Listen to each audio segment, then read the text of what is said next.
Welcome to Heart's Home, the podcast. I'm your host, Lizzie Siegel, and I am delighted you are here to join me on this journey of self-discovery as we explore and connect with our true self, remember our pure essence, and align with the divine within, embodying the experience of Heart's Home. Join me for solo episodes, conversations with special guests, meditations and whimsy for authentic and inspired inquiry into all things that help you to embody your uniqueness and know and live your purpose. This podcast is an ever-evolving, energetic entity that covers all things personal development, spirituality, and energy work, from topics like self-love, mindset, and holistic wellness, to Dharma, yoga, and meditation, to Reiki and other energy practices, somatic healing, and crystals. I am a soul purpose, spirituality, and life coach, a Reiki master, teacher, and healer practitioner, a yoga teacher and lifelong student, and holistic wellness educator. If you're ready to be inspired, make authentic connections, expand, and feel empowered to level up your life, then you've come to the right place. I am beyond grateful for your presence here. Now let's begin today's journey to your heart's home.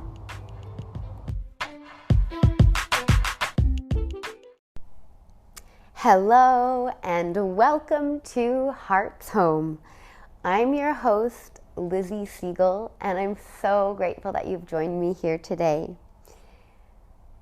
If it's your first time listening to the podcast, welcome. I'm so happy that you're here.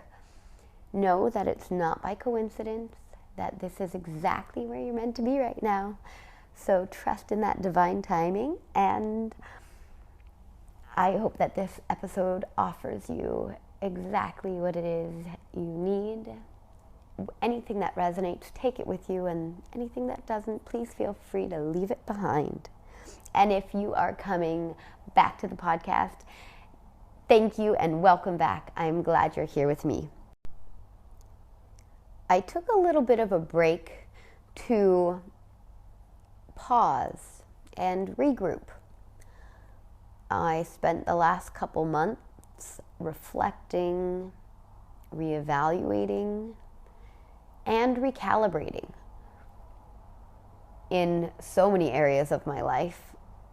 And of course, everything's tied together. So, and our outer world is always a reflection of our inner world. So knowing all the stuff that was coming up for me, it was time to really get clear or more clear and make sure that I was really in alignment with myself.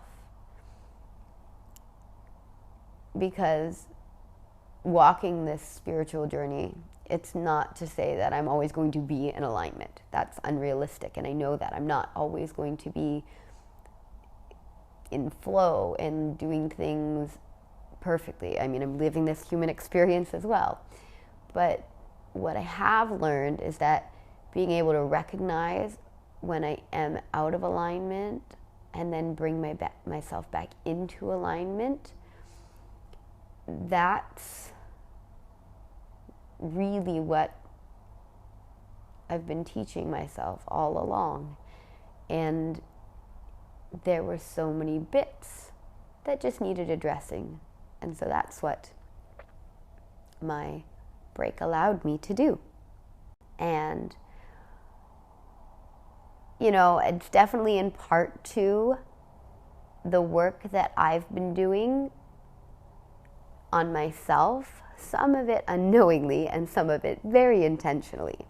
So if you've listened to any of the previous podcasts, you'll know that I have worked with clients in different capacities, in group programs and in one-to-one containers. And in that process, over the last few months, let's say since September, October time, when I started working in my Heart's Home program. Same name as this podcast, yes. When I started working with my clients in the program, I knew that there would be more revelations and changes in me because, of course, I developed this process. It was my process that took me 6 or 7 years, and then I kind of condensed it into and took out all the essentials and distilled it down to what was the essence of what allowed me to have that transformation and that change. And then I was able to process it and compartmentalize it and really focus on the things that mattered. And so when I was working with my clients through my program in the different capacities, each time I would be essentially leveling up myself and essentially going through the program myself again, even though I had already been through it and done the work and kind of been through it again, even in the creation process. Of course, as you work through each step and really encounter each part of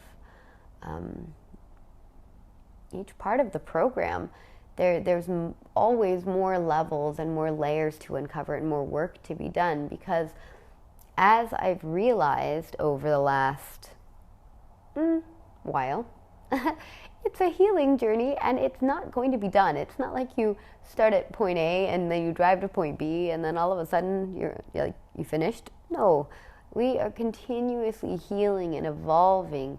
We are beings that have cyclical nature. And so, not that I didn't know that, not that I wasn't even like a little bit aware of that. I guess I caught myself by surprise in the speed with which I up-leveled and the amount of times with which I up-leveled in such a short period of time. And so, like, as I was just saying, it took me like 6 or 7 years the first time I went through this transformation process. It took me a long time. And I guess, most of it was due to me figuring it out, tons of trial and error, and not really like qualifying and quantifying and putting into little digestible sized packages for myself, because I was muddling through it the first time. And it wasn't until I sat back and I was like, wait a minute, this really works. And then I was like, I need to be sharing this with the world because this is life-changing stuff. And then I created my program from that. And then I worked individually with people. And as I went through the process with my one-to-one clients, I noticed some big shifts in myself. And I thought, oh yeah, of course, because my process works, but I knew that anyway, so of course. And they were changes, but there was nothing that was like life-changing in the regards of, no, I should not say that. I take that back. Delete, erase, I take that back entirely. It's not that it wasn't life-changing. Of course they were life-changing. They were just more mild shifts. And as life-changing as they weren't like world-shattering, if you get what I mean. Like they didn't completely flip me on my head, if you will. So then, after going through the process again in my group program, I really got to spend a lot of time in my own doing of some of the work again, like really digging in a little deeper. And I did that intentionally, kind of feeling like I needed a refresh, actually. And also the beautiful community of women that I worked with in my group program showed me parts of myself that needed to be seen and needed to be heard. And I'm forever grateful to those women. I say those women, these women, present tense. They are still in my life and they are still absolutely wonderful and incredible women. And I love them so much. And I'm so grateful. And actually, what my group program taught me was the importance of community. So the reason that I wanted my process and the work that I do to turn into a group container was because I valued learning from others so much. And there's those sayings like, when we do things together, we learn more, we are better together. All of this, it's so true, because community, and having community that is like your tribe, that kind of community, that upholds you, and then finding people that you can be so raw and so vulnerable with and so authentic with, that is the type of community I'm talking about. Like, where you are committed, and also you're in a safe space where you do feel like you are held and supported, and that wherever things are coming from, you know that it's coming from a place of good intention. So having whatever difficult conversations, or having whatever like feedback, and having that place to explore, and even those times of silence and solitude and backing away, but knowing that those people are still there. Me as a space holder offering that to others, I realized how important that was. I also realized some of my own shortcomings. And then having those women actually be space holders for me in a way, in terms of friendship, that I never expected to evolve and develop from a container that wasn't my original intention behind. So on purpose, when I turned my process into a group container, I wanted it to be a group container because I understand the importance of community. And community, this social connection, is so vital for living long and happy and healthy lives. To explain the science behind why social connection and community is so crucial, we need to, I'm just going to give you a little bit of science to help you understand. Our bodies and the way they function. So we have in our bodies the nervous system, and the nervous system is responsible for the communications between the body and the brain. It's made up of the nerve cells in our brain, our spinal cord, and all the nerves and nerve endings and the neurotransmitters, etc., throughout our body. Okay, so our brain sends the signals through the nervous system to keep us alive, and our brain's primary job is to keep us alive. It was developed to keep our hearts beating. It was developed to tell us when we're hungry. It was developed to motivate us to go out and forage for food. It's how we do everything in our life with the nervous system, with our brains and our bodies. It's how I'm speaking to you right now and how I'm trying to think of these words to communicate with you. And so I'm just going to focus really quickly on the sympathetic and parasympathetic nervous system. There's more parts to the nervous system, but just these two parts for a moment. So our sympathetic nervous system and the parasympathetic nervous system, they're like yin and yang. They work together. They balance and harmonize each other. The sympathetic nervous system, it's responsible for activating our fight or flight response. And the parasympathetic nervous system cues our body when it's safe to rest and digest. We are social beings. And one of the things that is really incredible is that if we are in a heightened state of arousal and our sympathetic nervous system is activated, meaning we are in the fight or flight response, and this can happen for a variety of reasons, but I'll get into that in another episode. I'll go more sciencey into that. When we are in our fight and flight response, the body is only meant to be in this stress cycle for short amounts of time. And so in order to bring ourselves back out of the stress response cycle and out of the sympathetic nervous system and activate instead the parasympathetic nervous system, we need to essentially switch that on, or switch off the sympathetic nervous system and switch on the parasympathetic nervous system. And one of the ways that we do that is through social connection. It can be hugging. Laughing together is actually one of the best ways. Being next to other people and having our mirror receptors like feed off of others.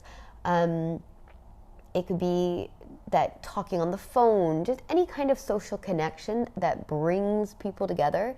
This can actually activate our parasympathetic nervous system, which signals to our body that we are safe, and it can enter into that rest and digest mode, and we are in calm, we are in a place where it is okay and all is well. I have been a teacher for 18 years, actually. I realized that a couple weeks ago when I was preparing for a presentation, and I was like, dang, I've been a teacher for so long, and I'm really like in awe of that. So yay, good job me. I am a teacher, and I know from being a teacher that many people in various situations learn so well from others and from being around others and from hearing them ask their questions and not having to ask their own questions, but actually being like, oh yeah, I was actually wondering that too, and learning from other people. Also, I've been in group containers myself, and I know the value that those containers have added to my life. Because when you can see a situation going on for somebody else, often we are able to more readily identify with it and be able to see a different perspective than when it's immediately in our own life and it's our own situation. Like, for example, when we're teaching kids and adults alike, it's often easy to teach through an anecdote or a story, because we can find those relatable pieces or those things that we understand and can hook onto in somebody else's life, and we still have that distance and space to be like, yes, that's their situation, not mine. I can relate, but it's not exactly mine, so maybe we're even able to accept the advice or the lesson that's given in way of helping to solve the problem, or maybe we can come up with more creative solutions for that problem because we're not directly in it. So knowing this, that is another reason why I was really passionate about having a group container and bringing my process into a group container. And sure enough, it was a really beautiful experience, and it was so beneficial. And going through that with other people, there was so much of that learning even for me. And of course, I don't pretend ever like I know everything. I don't place myself up on a pedestal above anybody else. I am human just like you. We are learning all together. Sure, I might be at a different point in my journey than you, and I might know some different things than you know, or I might be able to explain some different things in a different way and give you perspective. And so can you. And so can that other person. We are all learning from each other constantly. And really being not a witness, I'm an experiencer of this. When I was working with my clients in the group container, there was so much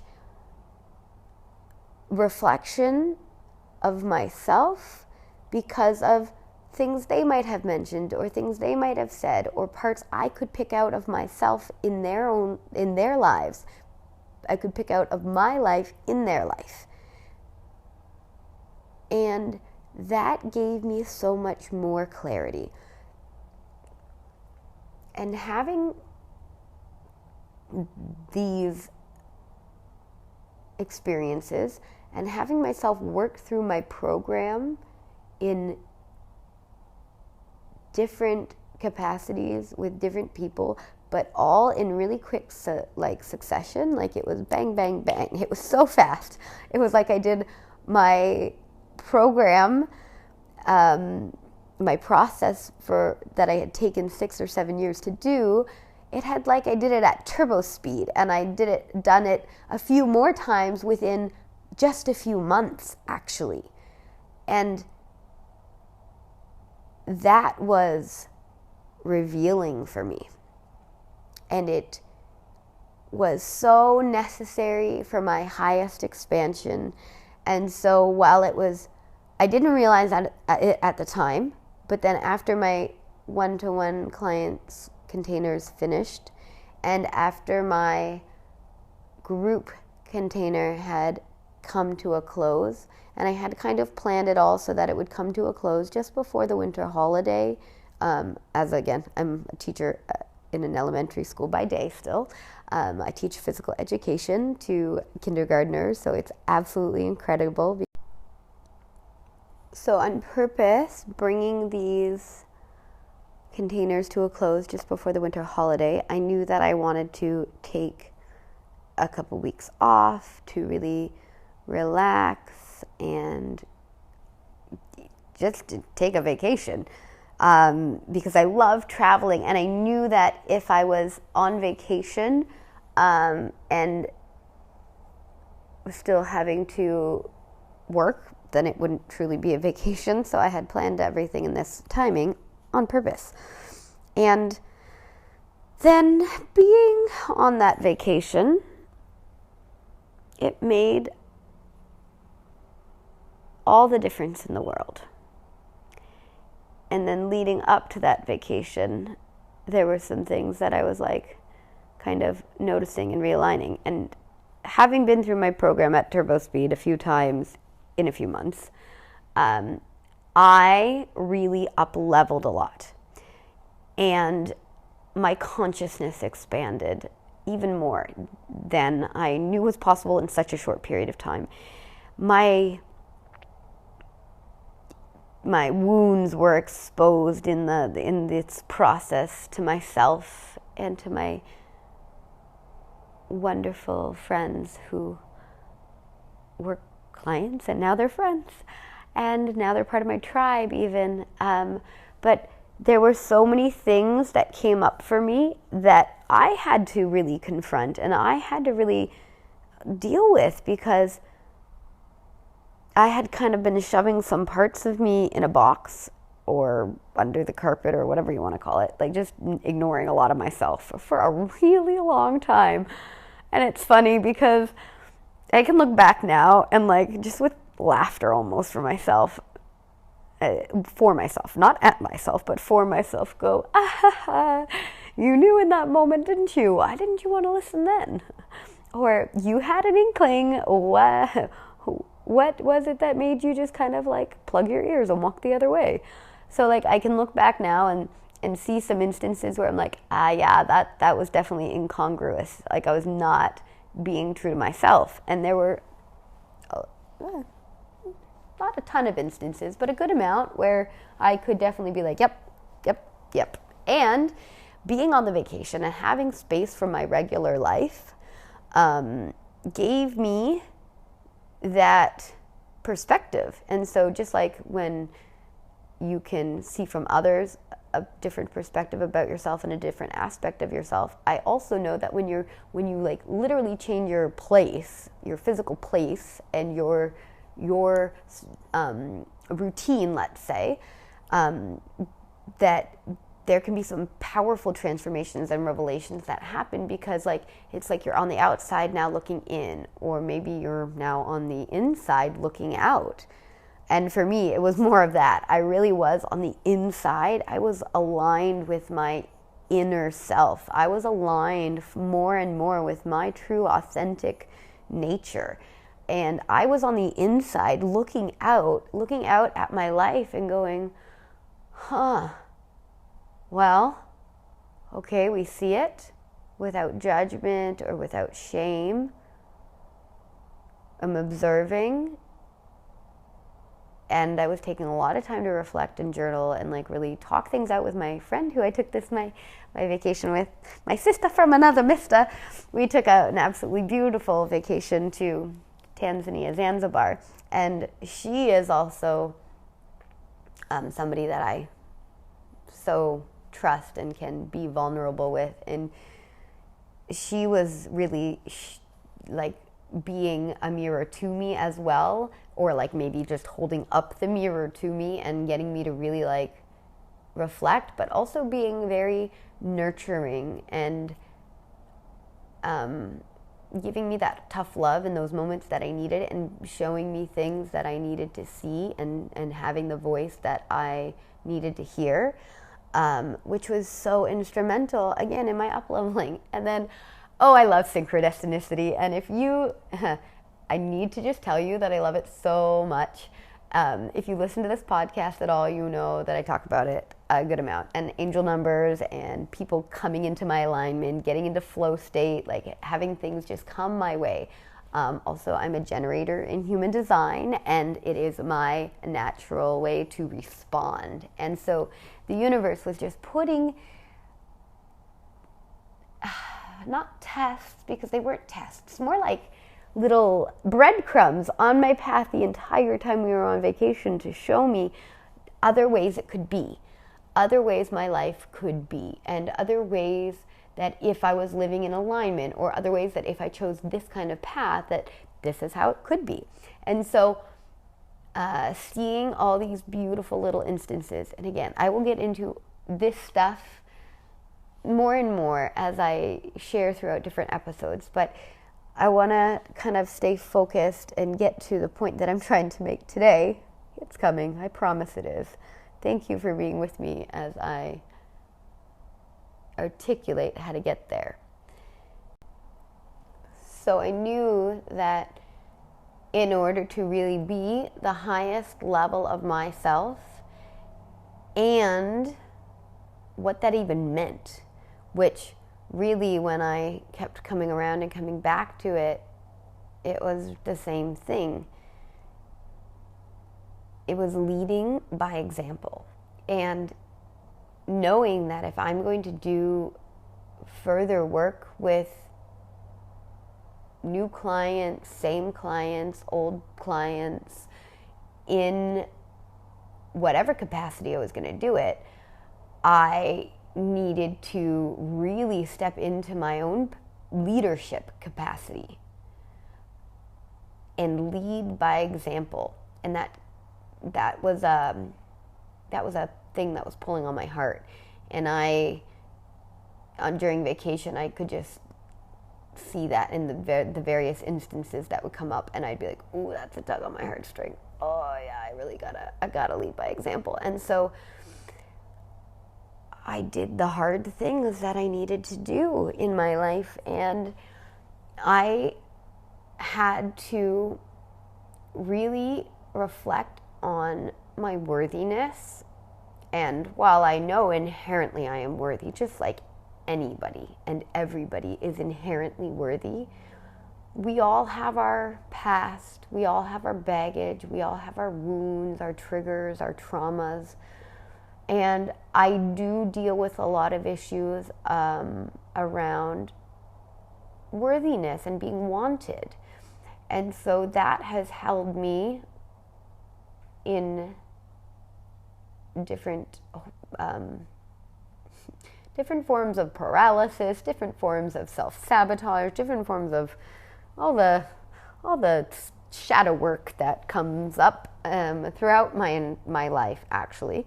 And really during this vacation, I was having a lot of it be in my face and be needing to confront it for myself, because it was from deep down in my soul, and it was like, I can't not pay attention to this part of me now. And so I paid a lot of attention to it, and I sat with the uncomfortableness of myself, and I sat with those wounds and those triggers and asked myself, where are they coming from? And of course, stemming back to childhood and other moments where my subconscious was more vulnerable. And I get that, and so I've done a lot of the work since winter vacation to work on this, and so much of it is like free and relieved and beautiful, because I've been able to pinpoint those moments like where I started to feel unworthiness, and now I can like actually look at it and be like, yes, but that's not true, and I forgive my younger self for taking that on, and I forgive the people who inflicted this feeling on me unknowingly or unnecessarily or unintentionally. And so I've been able to like really clear a lot of that up, which allowed me to do the really hard thing in my life, and that was stepping away from my relationship with my partner, who I still have deep love for, but being able to reflect and go, this isn't the best for either of us, and I need to be really unattached to the outcome of this here, because I'd been attached to the outcome for so long, and I knew that like that was the piece that I had to change so that I could be in more alignment with who I truly was and the direction that my life was heading in.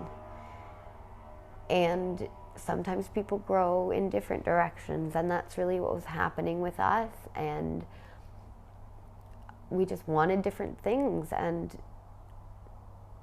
neither of us is wrong and neither of us is bad. It's just we weren't right for each other, and especially at this time in life.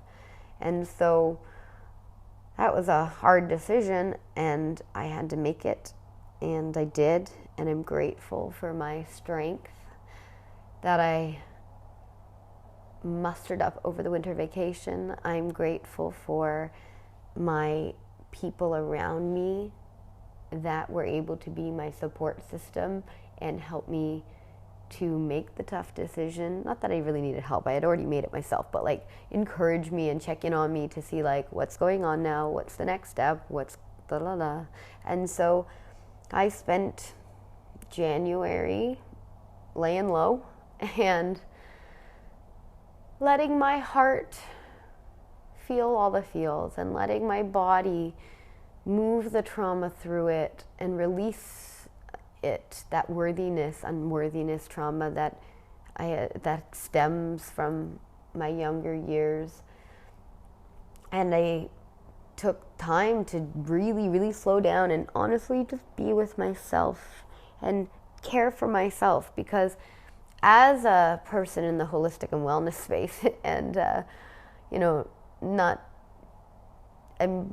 I was a practitioner first, and I developed my process from years and years of like going through stuff and knowing the importance of like, now actually knowing the importance of like, you need to put yourself first. And again, if I am going to lead others, I need to lead myself first. And so in January, I was like, I love other people so much, of course. And I love my clients, and I love my friends. And I also love myself, and I need to put myself first right now. And it's like that saying with the oxygen mask. You need to put on your own oxygen mask first before you can help others. And so I was putting on my oxygen mask and helping myself breathe. And honestly, I'm actually just getting really emotional, because that is exactly what I was doing. I was breathing. And more on top of that is, in February, thank you, universe, more please. In February this year, okay, so in January, I knew I wanted to regroup. And actually, in December, I had made the decision that in January I was going to take just a little time to regroup, even after I had gotten back from my vacation. But then realizing all these things over vacation and deciding to come back after the vacation and part ways with my partner, I needed a little bit more time to rest than I had originally intended. So I took off the whole month of January, knowing that in February I would be starting my breath work and meditation certification. And so you can see where the tears come from, because I needed that time to breathe. And that this is literally just one of those moments where I'm having that, like, thanks, that gratitude, that deep thanks, because not only is it like telling me, the universe is telling me I'm still on the right path, and of course I'm still on the right path, but like the notice, the signs that I am on the right path, as well as to say, because I've really been like thinking of the next version of my program and my process and the work that I do, and I knew that it involved breathing, because I knew that when you take time to breathe, you can literally change your body, mind, and soul. And this goes back to the science of the nervous system. And one of the ways that we can turn on or activate the rest and digest, the parasympathetic nervous system, is through social connection. Another way is through physical movement. So in my mind, I'm like, check, I do that. That's why yoga helps me so much. And that's why like physical movement and dancing and tapping and all of these moving things that I do has been helping me to release so much stress and stored trauma in my body in these last 3 months. It's given me like this turbo level up.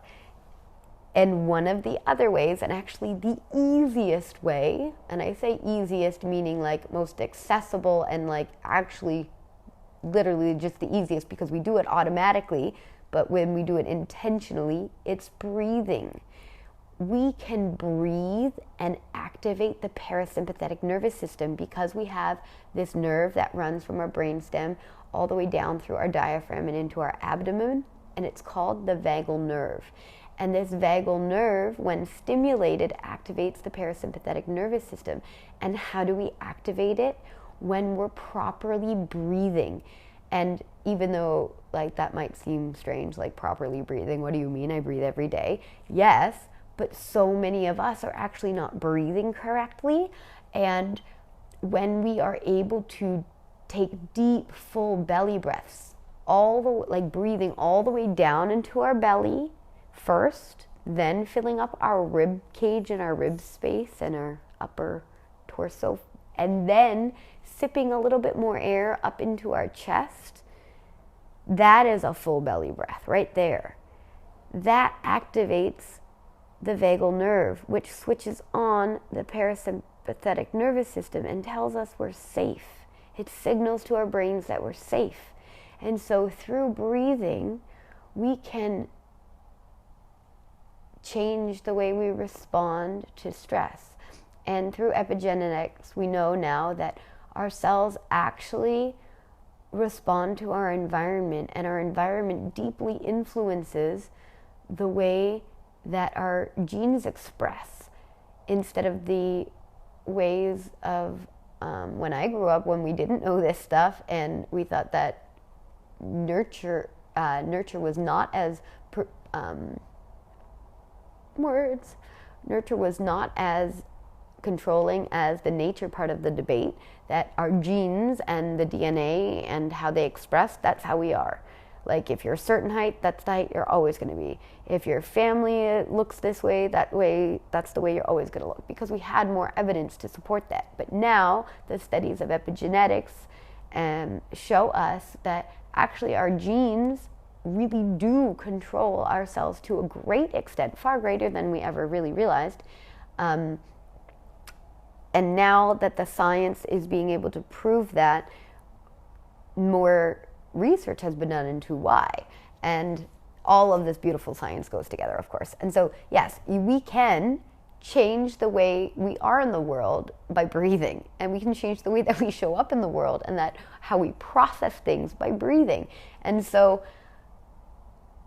I needed to slow down in January for myself and to take time. And then in February, I started my breathwork course, and it's been 4 weeks already, and I'm mind boggled by that I'm in the 4th week of my breathwork and meditation course, and it's just great.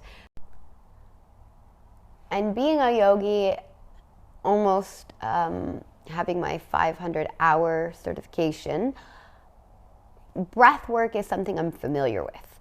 But having a deep dive and a course specifically tailored to that has been absolutely excellent for me as a student. And in case anybody's wondering who I'm doing my breathwork and meditation certification with, it is through the Academy of Breath with the wonderful Eva Johanna. She is our lead coach and trainer, and we have an integration coach, Lexi Rodriguez, who's also absolutely amazing, and my small group mentor is Leanne Simone.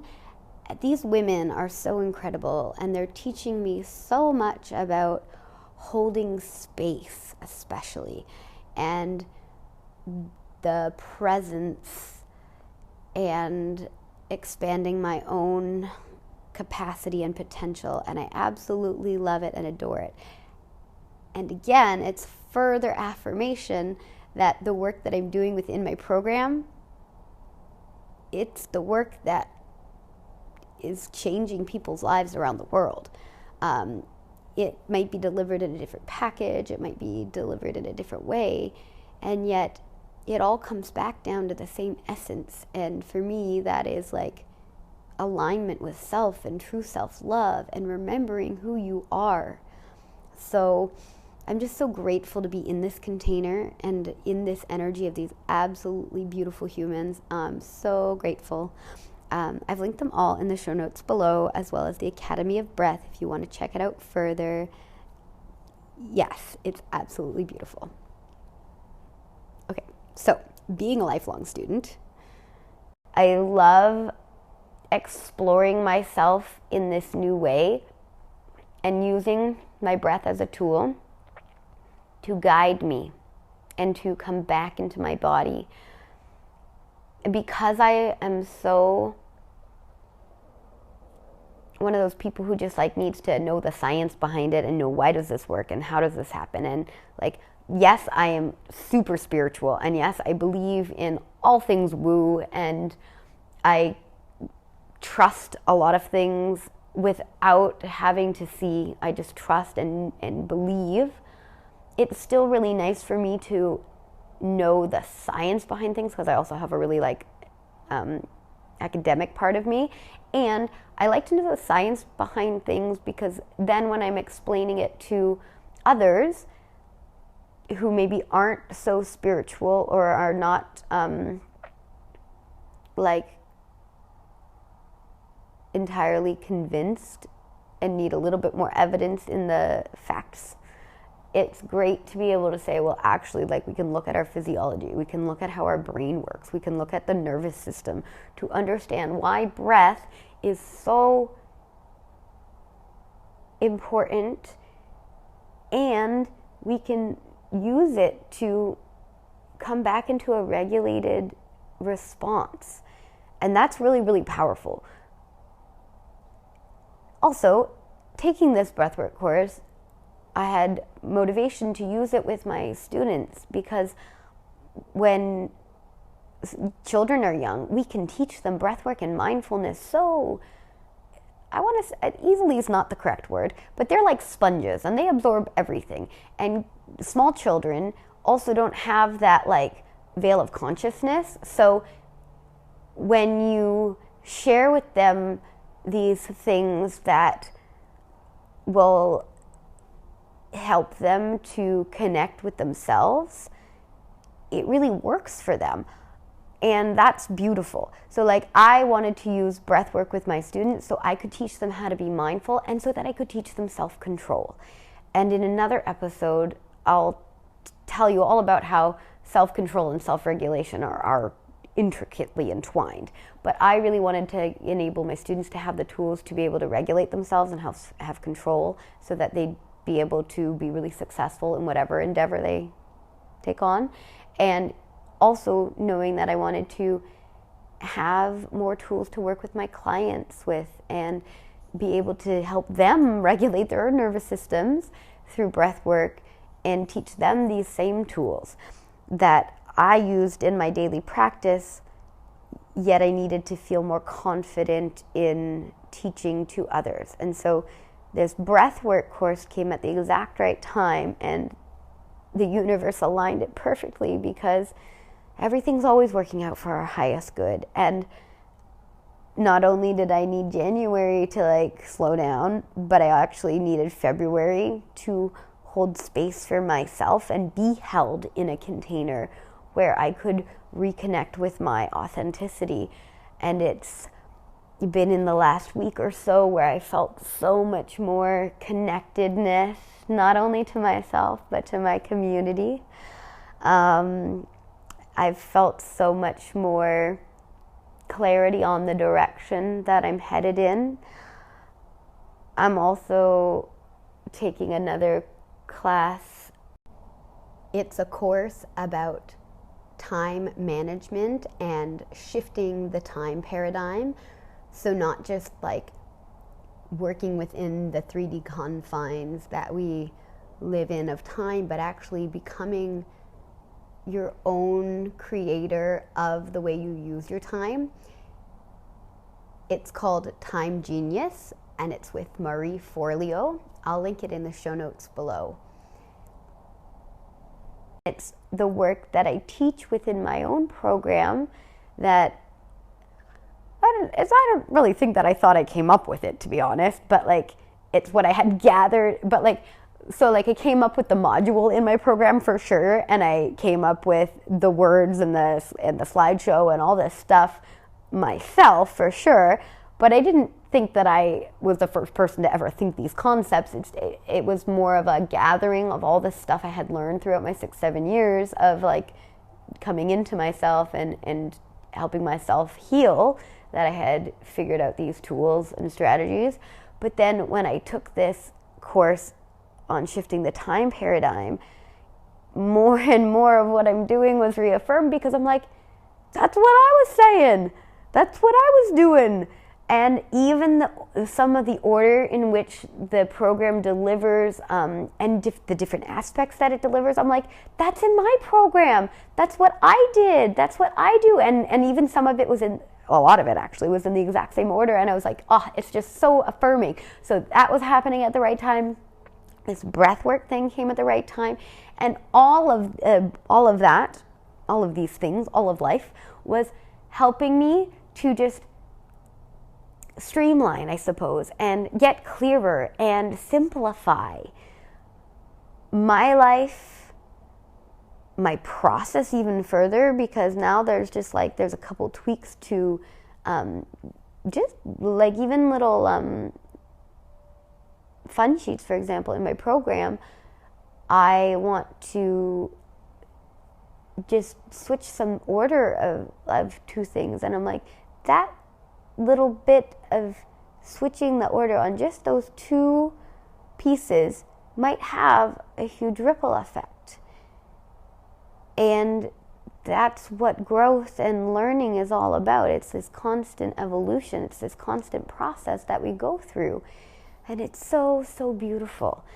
And so I knew that all of these things were happening at exactly the right time and in exactly the right way, so that more and more alignment could happen in my life, so that I would be better able to show up for the people that I serve.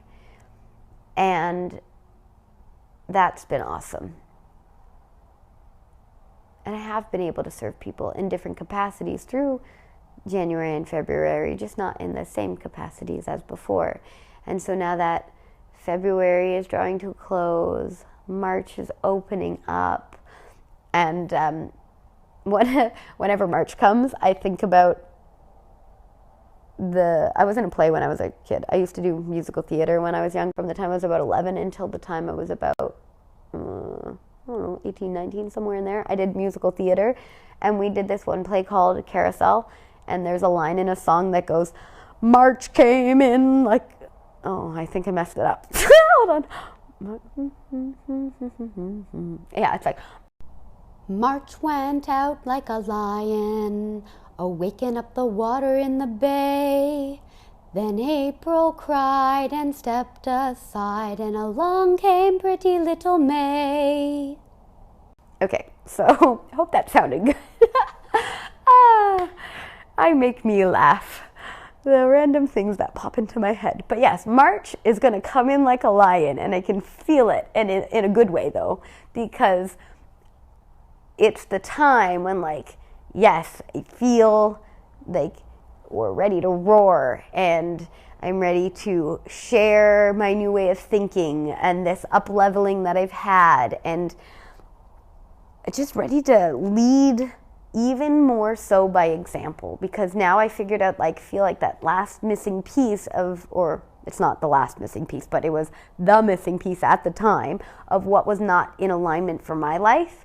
And now that that part's been removed, I am able to live more fully in my power and step more presently along my path instead of focusing on anything else that isn't going to be serving myself, and by proxy everybody else that I work with and touch and, like, just maybe pass by in life. And all of this was to say and to lead into the topic of today's podcast, which is victim versus creator mentality, or creator versus victim mentality. It's something that I've been pondering a lot lately and revisiting and relearning about, again, from all these different perspectives that I've been having and getting. When I was in my late teens and early 20s, I was of the mentality that if you didn't like the way life was going and you didn't like your circumstances, that the solution was simple. Change it. Basically, if you were a victim, you are choosing that, and you could also choose differently. So I think, reflecting just now on the younger version of me, I was doing a lot of spiritual bypassing, which is basically where you just try to not pay attention to that part of you. And so it was really easy for me to say, like, yeah, just change your situation. I thought it was as simple as this, and that was really the answer. It was easy as that. And I took my own advice time and time again, which ended up a lot like me. I'd be switching jobs or switching my mind, like about my university programs, or actually switching the school I was at and switching the degrees that I was taking. And on multiple occasions, moving abroad to work right at a university. Then I would move countries every year or two. I'd move grade levels and types of positions frequently, even within the same school or country. And having this, like, insatiable desire to travel and find myself. And I put that, like, in like a swirly air quotes type way, as if I was lost or as if I wasn't with myself, and feel happy or at ease, peaceful, satisfied, etc. Whatever it is you want to put in there for the word, I'd be trying to find me in all these places I would visit. Then when I ended settling down in Kuwait, and I, again, air quotes this one, settling down in Kuwait for the long haul. And so for me, that was staying put longer than anywhere else I ever had been, really. I figured I had done it again. I'd changed my circumstance and life was good. And then it didn't. So then I went about changing about my circumstances within a circumstance. That worked. and then it didn't. So, yep, I did what many people do. I changed my circumstance within my circumstance again. And again, I was met with a temporary solution. So of course, when the same pattern came up again and again, this time I was ready. What did I do? I changed my circumstance within the circumstance again. And I laugh at myself. Man, sometimes you can keep doing the same thing, and until you're really ready to face it, it just keeps coming up for you in a pattern. And really, that's what karma is. So I was just going through my karma. The thing is, for much of my life, I had actually been living in victim mentality, even though I didn't view it that way. In fact, I actually viewed it more like I was a survivor. I had been through so many challenging situations in my past, and I'd made it out the other end that I didn't even realize my own perception about myself. By me looking at myself as a survivor, I was really just trying to empower my own victim mentality, when really what I wanted to do, yet I just didn't really know how yet, was to actually take responsibility for my life, to claim it back, and with a renewed ownership, move forward in the way that I dreamed.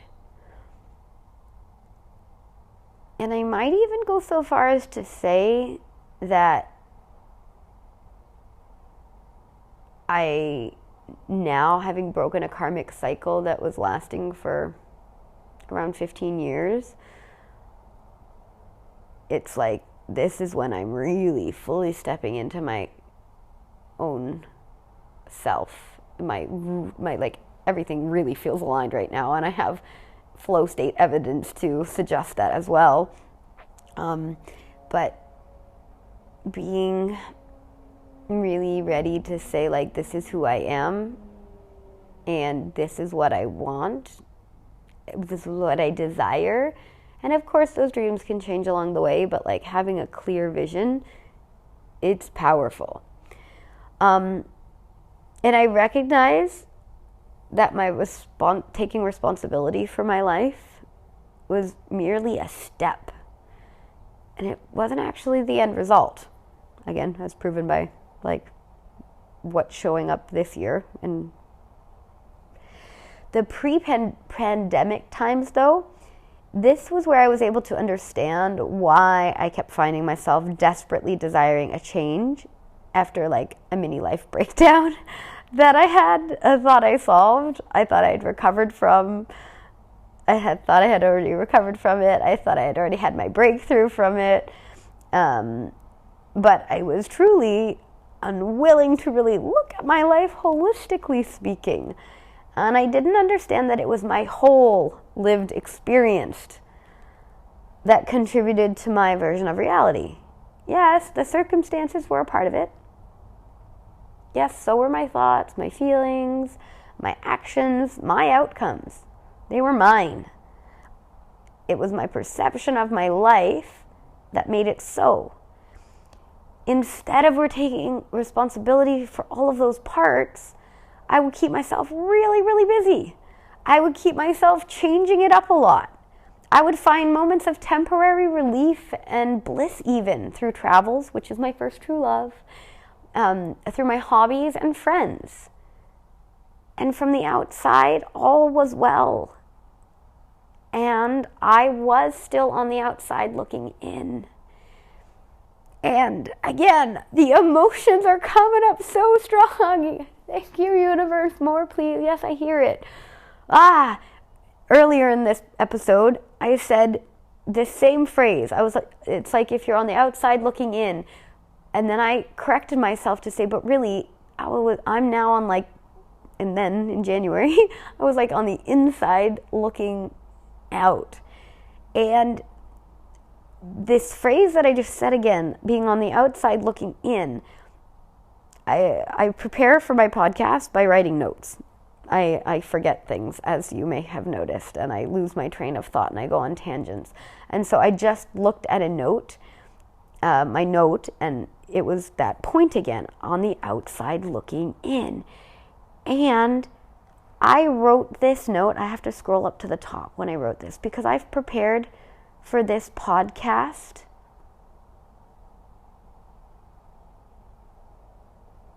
at the beginning of February. And now it's the end of February. And this is just another way of the universe saying, see, I'm guiding you on your way. You did make this at the beginning of February. And I know that you've been stressing. So I'm talking as if I'm the universe right now, in case you didn't notice. So like at the beginning of February, I was stressing myself out. So I'm going to talk to the universe as the universe to me. See, you were stressing yourself about this podcast. You really wanted to make sure you released it because you felt this pressure of timelines that if you weren't upholding yourself to the highest standard and you weren't delivering to your people, etc., etc., etc., all these limiting beliefs that you're placing on yourself. And then me stepping back into my own voice, it's like, this is why this podcast wasn't ready to be voiced yet, because I hadn't had a month worth of breath work and really seeing myself from the inside out in order to be able to say all of this to you in the way that I'm saying it. And so, yes, everything happens in the timing it's meant to, which is just further confirmation to me that everything really does truly happen in divine timing, and I can chill and not stress myself out about the fact that like I'm not doing all the things at all the times, because that's a common stress that does come up for me, like, oh, I didn't do this thing when I wanted to. Well, that's okay. Sometimes other things come in the way. And yes, of course, we want to keep ourselves on schedule and on track and hold ourselves accountable, but like, there are other things that are more important, like taking care of ourselves, and that was more important. So while I did prepare some of these notes at the beginning of February, this podcast wasn't ready to be inspired, which means breathed into, which goes back to breath work, just, these things coming together, until now. Anyway, so I was on the outside looking in back then. And it was only a little bit before the pandemic that I reacquainted myself with yoga. So I had dabbled in exercise and fitness as a young teenager. It had always appealed to me, like especially yoga as like a lifestyle. Although I didn't actually know what that meant when I was younger. I just like would see it, or like see yogis and be like, yeah, that looks like a cool lifestyle. Totally don't know what that meant. I'd gotten back into it as my as a way to save my back from surgery by strengthening my core. That was the reason I got into yoga again. And I didn't know that one of my friend's gentle suggestions to try it, because it worked for her back when she had hurt hers, I didn't know that her gentle suggestion would be a huge possibility portal for me. I had no idea. Thank you, if you're listening, you know who you are, for your gentle encouragement to try yoga. It saved my life. It changed my world. This was actually one of the single most important portals I've ever experienced in my life. Yoga was then, has been, and is still a possibility portal like no other. And it's not only for me, but for anyone and everyone. The way I feel about yoga actually is best captured by a hashtag that I like to use under a lot of my yoga posts, and it's practice yoga, change your world. It really does change your world. It changes your inner world. And then, because your outer world is a reflection of your inner world, it changes your outer world too. And by the way, I use this word possibility portal. You can also use it like this word as like something that expands you. I say like expansion, like even in my introduction to the podcast, I say like if you're ready for expansion, a possibility portal is like an expansion for you. It's like you see in somebody else, or you see in some other situation where it was possible for somebody else, and then you go, oh, that might be possible for me. If it was possible for them, of course it's possible for me. Or like one of those aha moments we get where we're like, this could be a thing that works. It could be like a possibility portal. It can be a person, it can be a place, it can be a thing, it can be an idea. Basically, it's a noun. Let's be real, it's a noun. I'm a teacher. Back to the noun thing. It's a noun. And so possibility portals are everywhere, and they can be small or large. And so like I have lots of people who are possibility portals for me. One of my biggest possibility portals for healing my back and trusting that it is going to heal. And I have to give you a health update on my back, by the way. But I think I'll save that for the next episode. But one of my biggest expanders for being able to have grounded confidence and faith that I will be able to heal my back without surgery is Dr. Joe Dispenza. And if you don't know him, I suggest you Google him and start learning from him if you have any back injuries particularly, or if you would like to learn more about regulating your nervous system, because he's been doing this for years.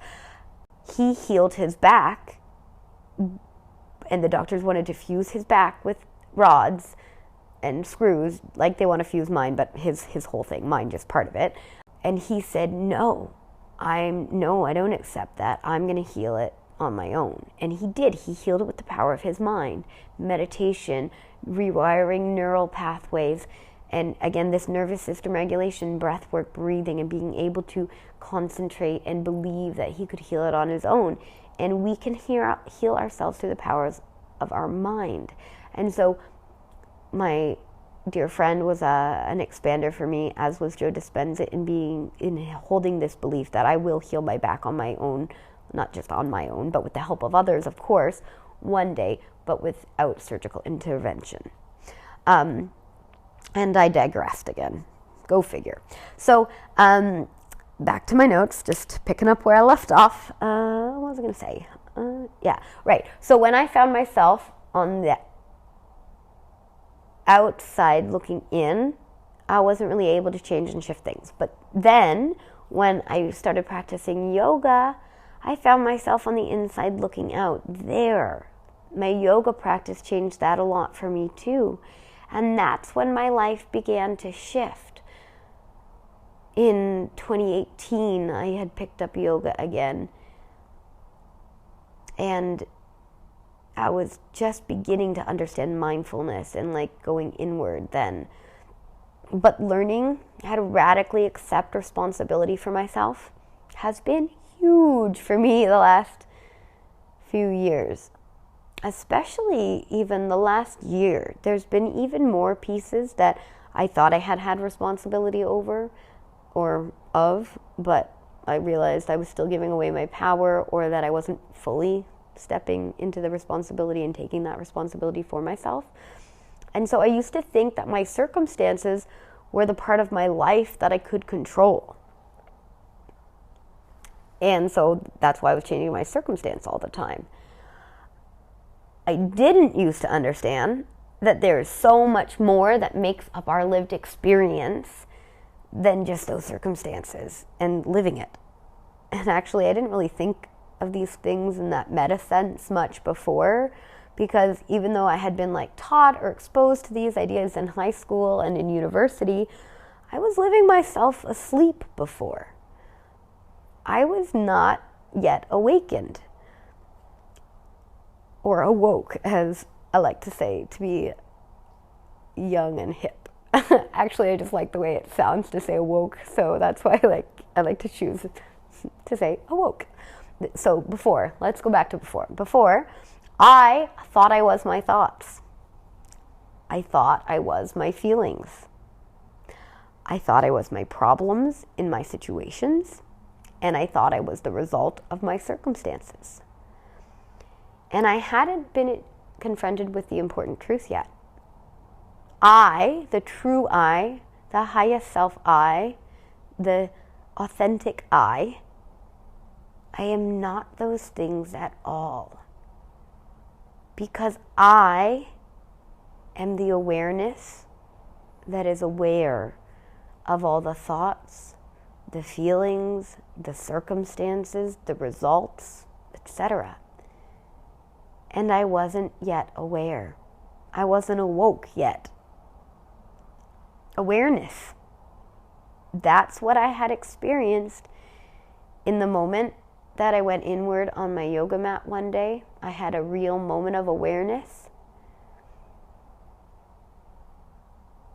And my journey of awakening and remembering who I am began with that moment of awareness. And then it continued and it snowballed. And I up-leveled my awareness in so many different ways. Reiki was a huge, awakener, because really how, when you are attuned into Reiki, even the first level, when I was attuned into my first level of Reiki, there was a big awakening within me.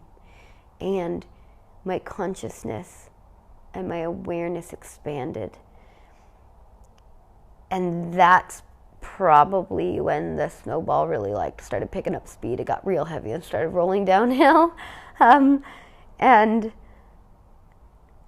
around the same time, because I'm sure I bought it in an airport, I bought the book, The Secret. And so maybe a lot of people have read The Secret before I did. I had heard about The Secret. Honest to goodness, this is funny too. I'm having another one of the moments where I'm like, I hear you, universe, I get it. Ah, too funny. Sorry if that was a loud scream. So funny. Something I'm going to have to flesh out a bit. But I learned about The Secret when I was in 13 years ago, when I was in my early 20s. And I had a coworker at the time who swore by it. And I just wasn't, I was okay. But I wasn't, I didn't even, I was very indifferent to it. I was not interested. I was oh yeah, sounds great, whatever. I was just going about my life being me. And I didn't really inquire into it anymore back then. Now, having read The Secret, I'm sure I got it at an airport around the time I was either going or coming back from one of my trips. Maybe it was actually for Reiki. But anyway, I read the book, The Secret. And The Secret really is about awareness. And it's a beautifully woven and written text. But it brings to light the point about awareness, and that we are not our thoughts, we are not our feelings, we are awareness. And this stuff I had learned from the yoga text, studying yoga and the philosophy of it in my 200-hour training, and I had learned a little bit more about awareness in my further teacher training, and then it just all came together. And it's in being aware, and I say being, and I'm emphasizing the be part, because we are human beings. We are meant to be. It's in the being aware that I have been able to actually take responsibility for me and for my life, and actually step into the role as the creator of my life. I take responsibility for myself and my perceptions. And I know also that I am not my perceptions, but I am aware of them. And so by being aware of them, I can in fact change my perceptions. If you're not aware of something, it's really hard to say anything about it, or especially to the person who the awareness refers to. But when you are aware of self, you can change and challenge the self, and you can actually start to move beyond your own limitations. And that's how I started to move beyond my own limitations. I started to move beyond the victim, even beyond the survivor. That's where I met the version of me who is the creator. I met myself as the awareness who is aware of myself as the co-creator of my reality. And I met myself this way not so long ago. And it's as if for the first time. And it's as if you're waking up from a dream when you have this moment of awareness. And for everybody, it comes at a different time. But now I know that I am awake. And now that I am awake, I can't go back to sleep. I'm not sure if it's this way for everybody. And I don't mean like, I just woke up from a nap and I'm not going back to bed. Or like, I just woke up from the night and I'm not going back to sleep. But actually for me, if I wake up from sleep, I'm up, that's it. Like, it's game over for me. I am not the type of person who can go back to sleep unless I'm exhausted for some reason or I'm sick, which I guess would be exhausted for some reason, being sick. But for as long as I can remember, once I'm awake, I'm awake. And so it's the same in my spiritual awakening. I'm awake and I'm not going back to sleep. So I'd actually like to hear from anybody listening. If you have gone through a spiritual awakening or you are going through a spiritual awakening, are you able to go back to sleep? Is that a possibility? Or do you know anybody who's gone through a spiritual awakening and they can go back to sleep? And I can also Google this myself and do some more research. I'm not sure if you go back to sleep after you've been spiritually awakened. I don't know. Maybe that would be some kind of spiritual bypassing in that regard. Anyway, so instead of being the victim of my life or even the survivor, I choose, and now I consciously and actively choose with awareness and faith to be the creator of this human experience that is my life's journey, and to share what I've learned with others who resonate with my message, and to be more in this experience that I have created. We get lost in the doing. I get lost in the doing. I am human in this experience. And it is with all the learning and growing that I've done, not just in the last 7 years, but throughout my life, through all those little moments that I can see now. They were aligning me for this exact moment. And even since January, well, since December, my winter holiday, and January, and now February, I am spending so much more time being. And experiencing joy and gratitude and love for this experience that is the human experience. And so that's the message that I have today, to like, if you're feeling stuck in a rut, if you are feeling like you are a victim of your circumstances or of whatever it is that you're feeling a victim of, or maybe you're just feeling like you're a survivor, I invite you to take a moment, or as many moments as you need, to pause, to rest, and then when you're ready, to begin reflecting, to begin reevaluating, and then redesign your life and redesign your perception of yourself. Assess your limiting beliefs. What's holding you back? What's keeping you stuck? Can you take responsibility for your actions, for your thoughts, for your feelings? Where can you take more responsibility for yourself in your life? Are you aware? Maybe this is the first time you've ever heard that you are not your thoughts, you are not your feelings, you are not your problems, you are not your results. Maybe this is the first time you're ever hearing that. And maybe that's really percolating for you. Maybe you're really trying to sort through that. And then I invite you to sit with that and sort through that. Listen to this a few times over. Reach out to me. Let's chat about it. We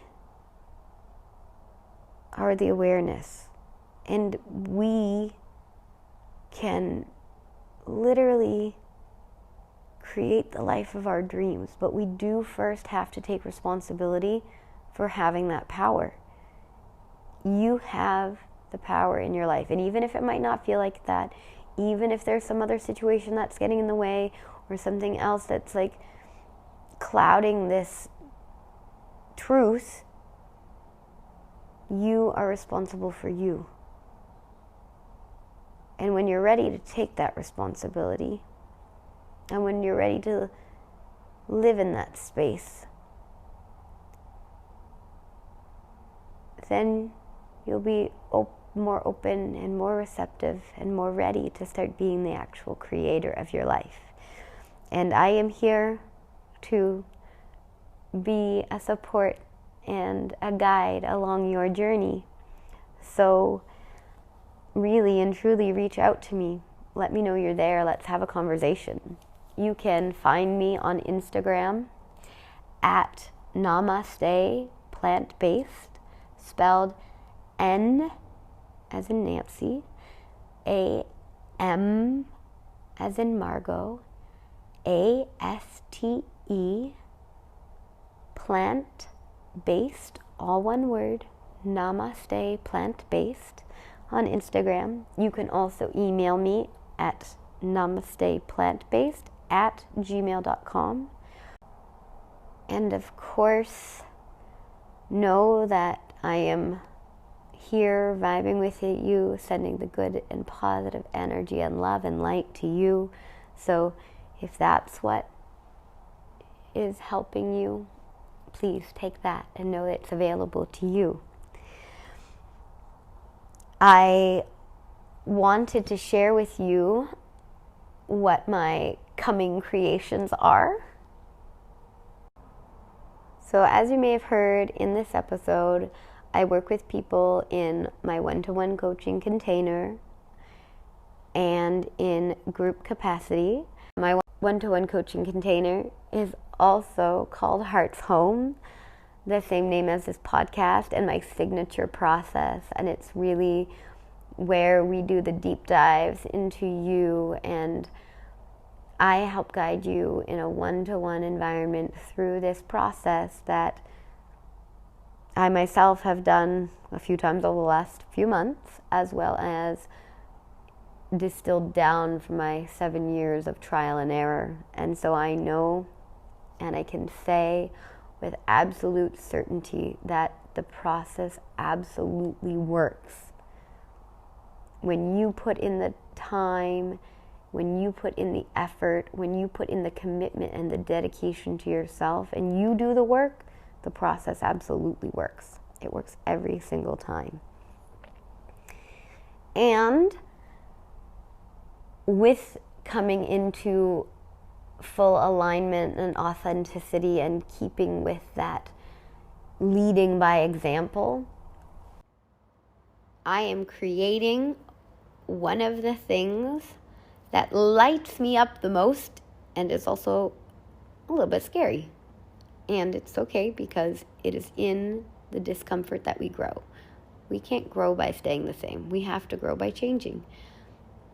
And so it's been on my heart for a long time that I want to bring my passion, my first love of travel, together with my second love of yoga. And I don't say yoga in only the yoga asana way. I say it as in the way of the yogic lifestyle and the 8-limb path of yoga. So the breath work, the meditation, the mindfulness piece, the holistic wellness and nutrition piece, even of like Ayurvedic nutrition, and having a beautiful sattvic experience in terms of the food we eat. And I have desired to curate retreats for a long time now. And again, going back to that unworthiness bit, I think that before I didn't believe that that was possible for me. But working through my program and my process, I have worked through these limiting beliefs.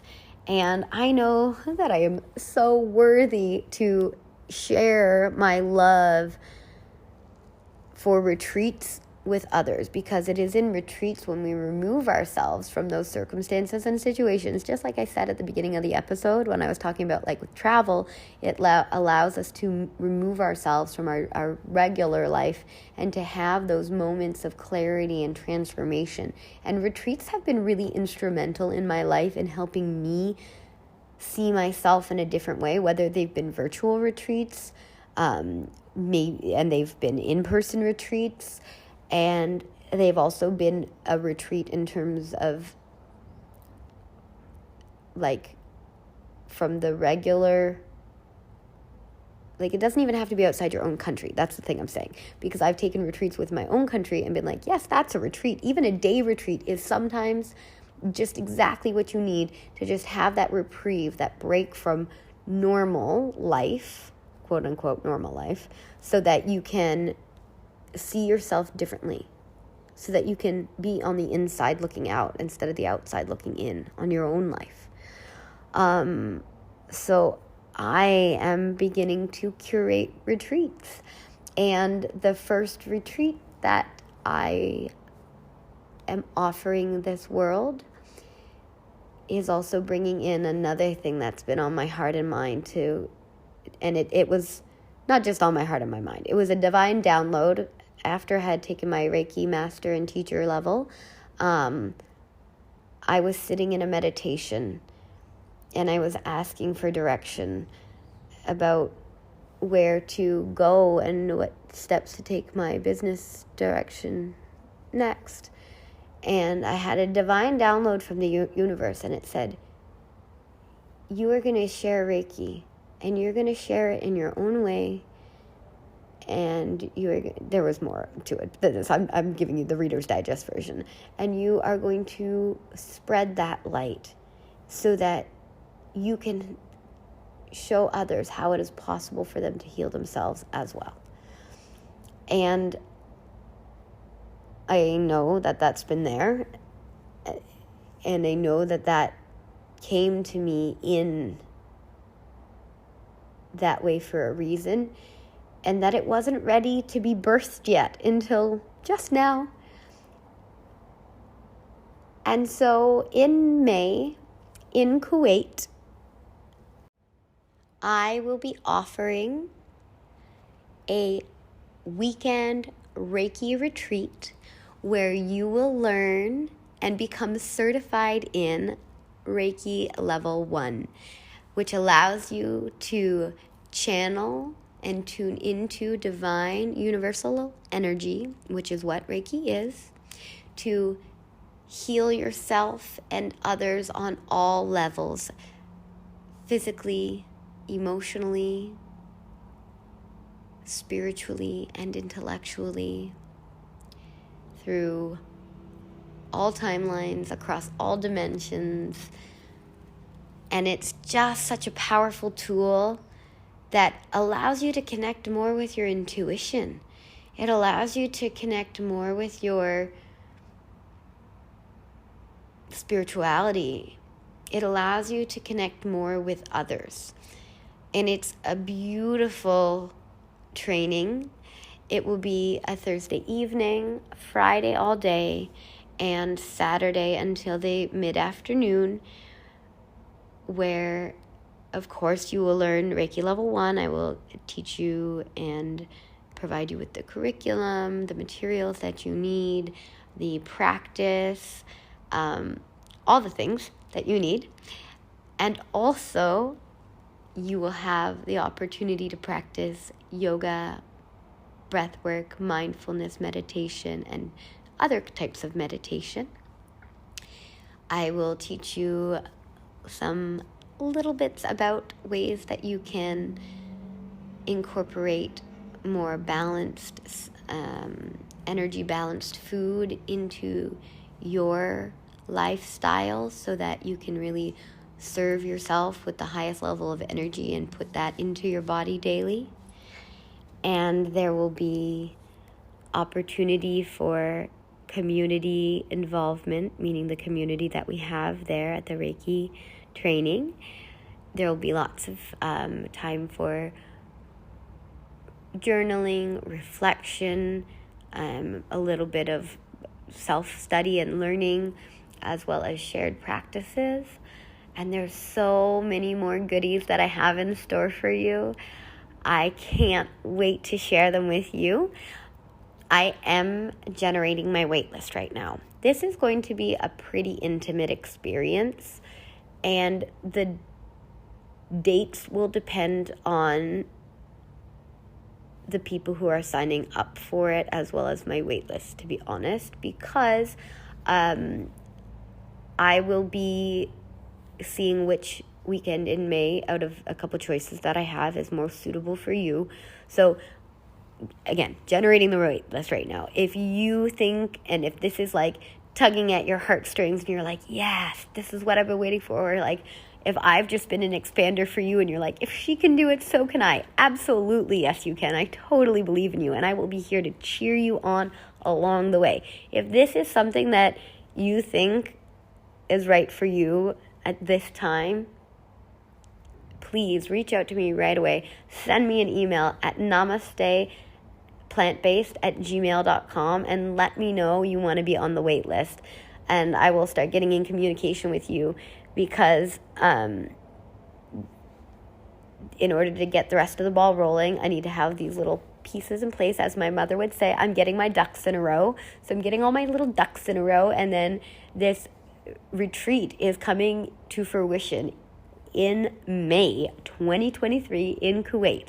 So I'd love to hear from you. And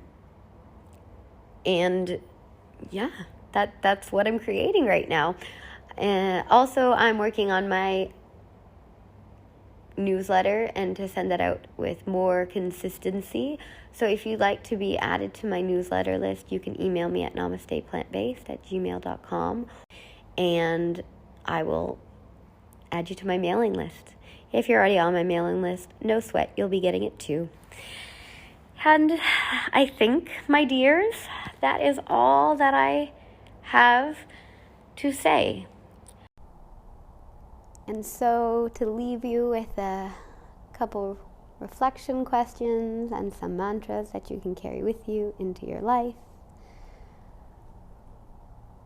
When doing this deep work and this shadow work, as I call it, pulling from the depths of our souls, it can be interesting to sit in meditation and ask yourself these questions, and ask that they be revealed to you through your meditation or through your movement practice, whatever it might mean or be for you. If you are resonating with this creator and victim mentality, or creator versus victim mentality rather, one of the questions that I find really useful to ask myself, and I do this periodically, so know that these questions can be asked again and again and again. You don't just have to ask it one time and expect that answer to be the thing. So one question: where in my life am I hiding, playing small, feeling resistance or shame, or playing the victim?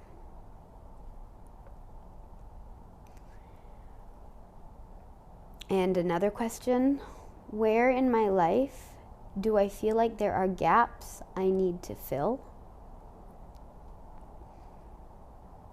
And what patterns do I see replaying in my life that don't serve me.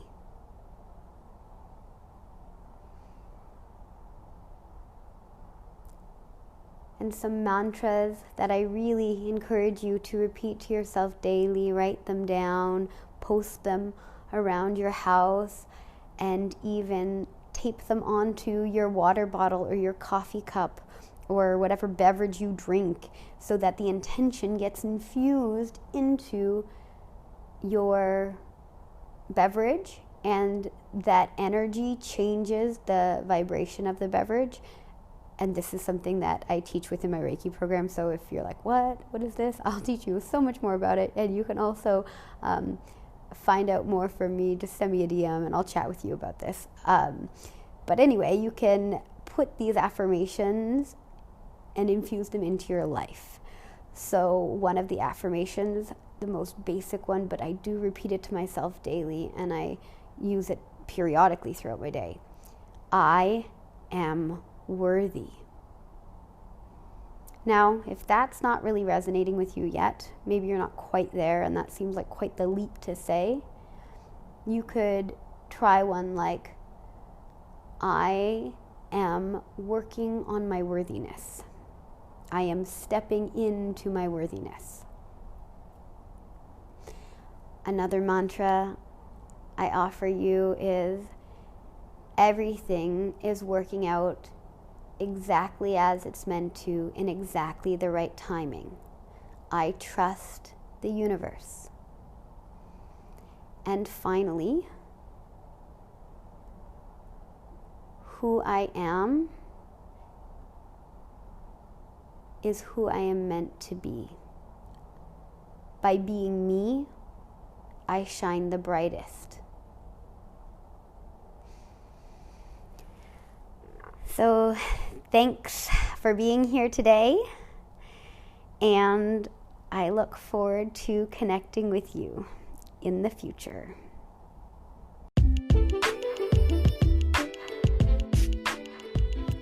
And that's a wrap on another episode of Heart's Home Podcast, dear listeners. I hope you got something valuable from it and feel empowered to take inspired action. Thank you so much for tuning in and sharing your time and energy with me today. And if you enjoyed listening to this episode as much as I enjoyed creating it, then please subscribe and leave a review. And if you know anyone who would benefit from the podcast, I would love it if you would please share it with them. This is a completely independent podcast, so every bit of support is so greatly appreciated and it means so much to me. Each subscriber and share and review helps it to become more and more visible, which allows it to reach more listeners and spread the love and light for all. If you're looking for more, let's connect on Instagram. You can find me at Namaste Plant-Based. I hope you have an amazing next step of your journey, and I will catch you next time here on Heart's Home. From my heart to yours, namaste and peace out.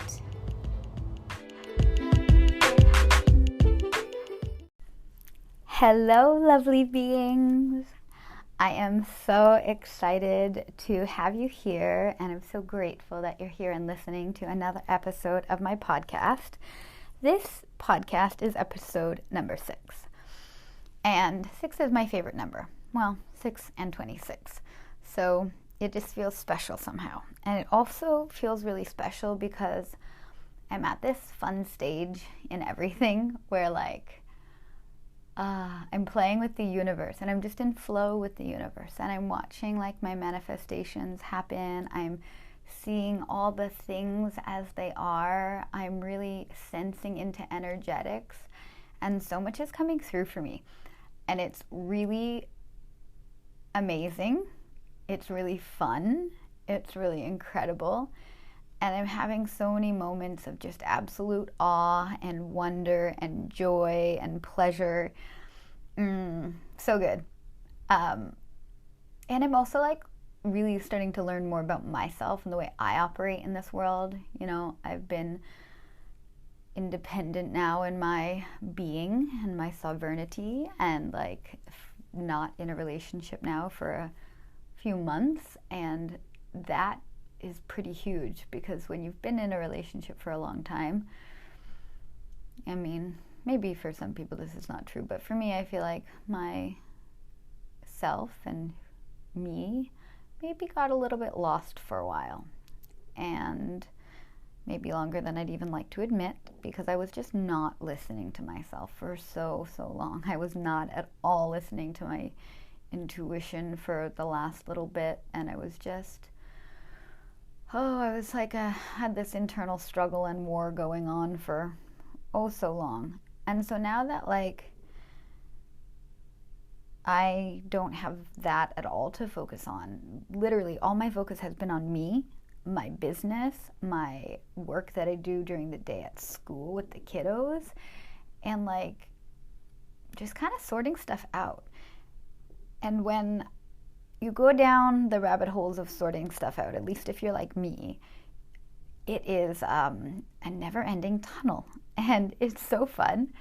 Like I choose to view it in that way. I've done a lot of like tapping into my authenticity and like seeing what is it that I really desire, like independently of anybody else. What do I want? What do I, Lizzie Siegel, what is it that I want to do and create in this world?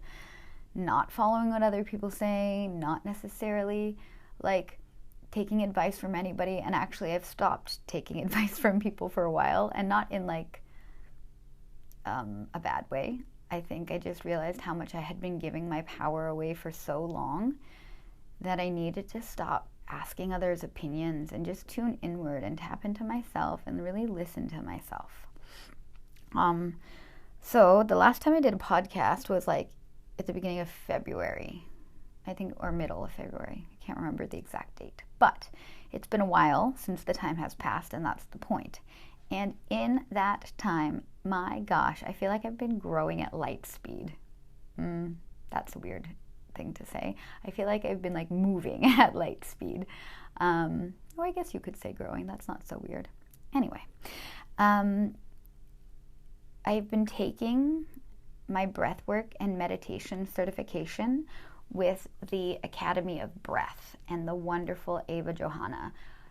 If you do not know of this program, and if you do not know of Ava Johanna, look in the show notes below. She is an incredible human being on this planet, and somebody that I'm really grateful has been in my life for the last few weeks, actually. 8 weeks, let's be real. It's been more than a few weeks, but 8 weeks. I started this breathwork and certification, I started this breathwork and meditation certification at the beginning of February, and my life has transformed so much in such a short amount of time, because when I decided to slow down and actually take some time to do things for me, that was number one of the things that started to change. I started to put myself first for real. And so a lot of things that I hadn't been paying attention to in myself were showing up and showing me who I am more truly and authentically. Number two, the training itself of learning breath work and meditation reignited in me my passion and like inspiration and why I loved yoga so much in the first place when I got into it. Because in yoga we learn pranayama, which is breath work. And in your 200-hour teacher training, you learn about pranayama and breath work, and there's like a small section on it for sure. And you learn different breathwork techniques for sure. So like when I jumped into this breathwork and meditation certification, I knew that a lot of it would be familiar to me, but I wanted to do that deep dive into breathwork and meditation, not just like, not a skim over, because it wasn't skimmed over in my yoga teacher training, but like it's not the only thing yoga teacher training is about, right? There's a lot about the asanas, the 8-limbed path of yoga, including the lifestyle. There's so much about anatomy and physiology. There's so much about like, so many things actually. I could talk about that for days, but I digress and I'll save it for another day. So I knew that I wanted to do more about breathwork and meditation, because I was realizing over the last year, especially in the work that I've been doing and the coaching I've been doing with people, is that you don't get very far with people or even yourself unless your nervous system is regulated. And over the last year, I learned what is one of the best ways to regulate our nervous system? Breathing. So the first one is movement, and there we go. That's why it doesn't have to be the first one. One of the ways is movement, and there we go. That's why I knew I needed to do yoga in my life and do the physical practice of yoga every day. And I knew I needed to switch my job to being a more physical and active job, teaching PE. It regulated my nervous system. And then I knew there was something deeper, and I wanted to be able to help my clients have better results, as well as my students have better results. To be honest, I was really thinking a lot about my students when I was searching for what professional development I wanted to do next. And it was breathwork and meditation that I was like, it's mindfulness. I don't necessarily need to have everybody be meditating, but it's mindfulness and just being aware.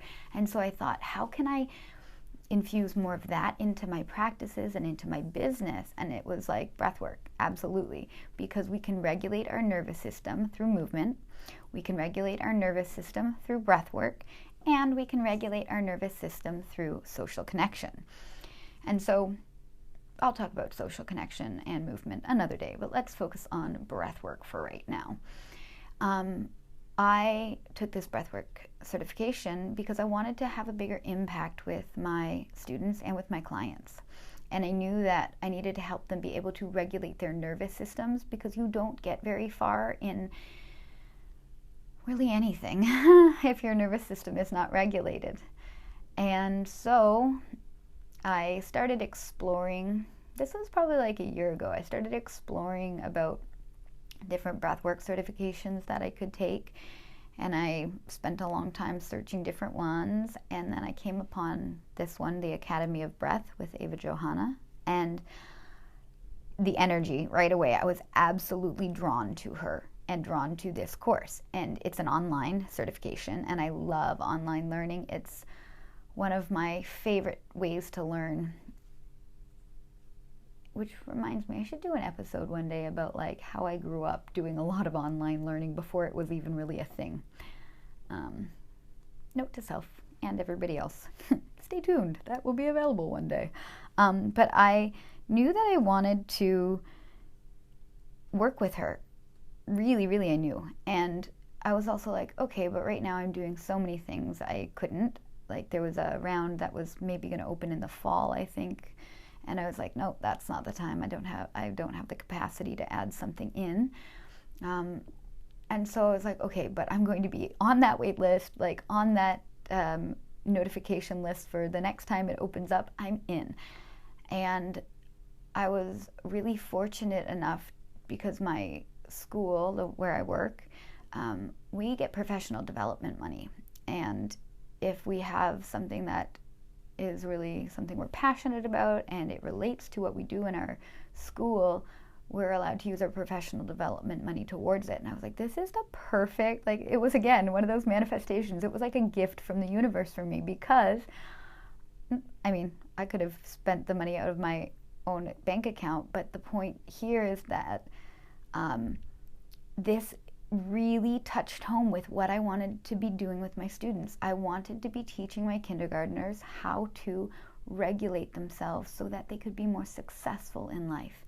Because when we know how to control our emotions, when we know how to take a breath and take some space, we can create that space to make a decision and have a response rather than just a reaction. And as a human who grew up having a very dysregulated nervous system and not even learning about this stuff until I was in my 30s, and being able to manage myself properly until I was in my 30s, I wanted for my students better. I wanted to be able to teach these little humans how to do this from the beginning so that they would have these tools for the rest of their lives. And so I was able to use my PD money towards this. And I signed up for this class like in December. I knew I was like, yeah, I got the notification for the early bird, sign up, la la la, and absolutely, I was like 100% in. I was just so in, and I couldn't wait until I got to start.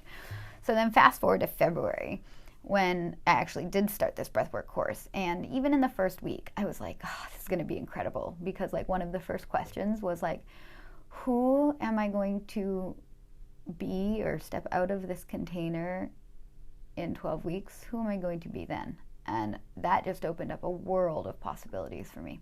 That question might not actually be the exact question, don't quote me on that, but it was, I'll put a question below that was more similar, but or maybe I'll put it in the questions of the beginning of the notes, because you can do that. You know how you poll the audience? Maybe I'll put something there. Anyway, as you can see, this is how my mind works.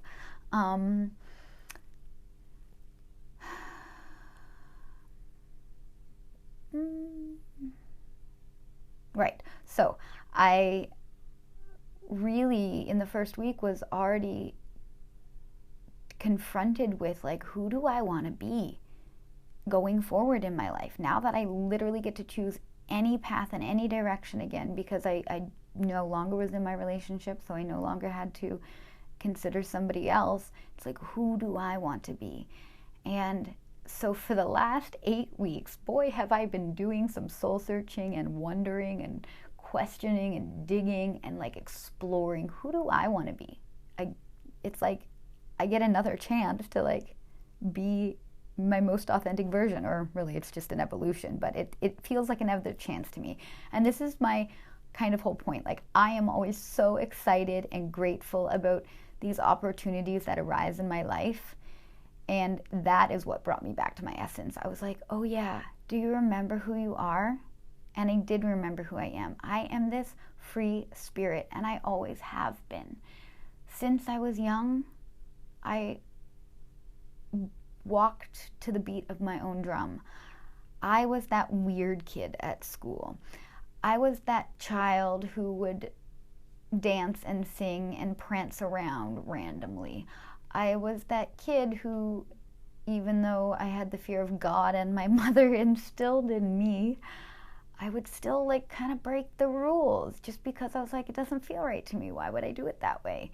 And I always kind of did my own thing and in my own way until my empathic self had so much of other people's stuff on me that I couldn't actually distinguish what was theirs and what was mine. And I spent actually so much of my life struggling with this, distinguishing what is others and what is mine. And so something I've learned in the last like 8 weeks, and I haven't learned a lot about it, I'm still getting in there.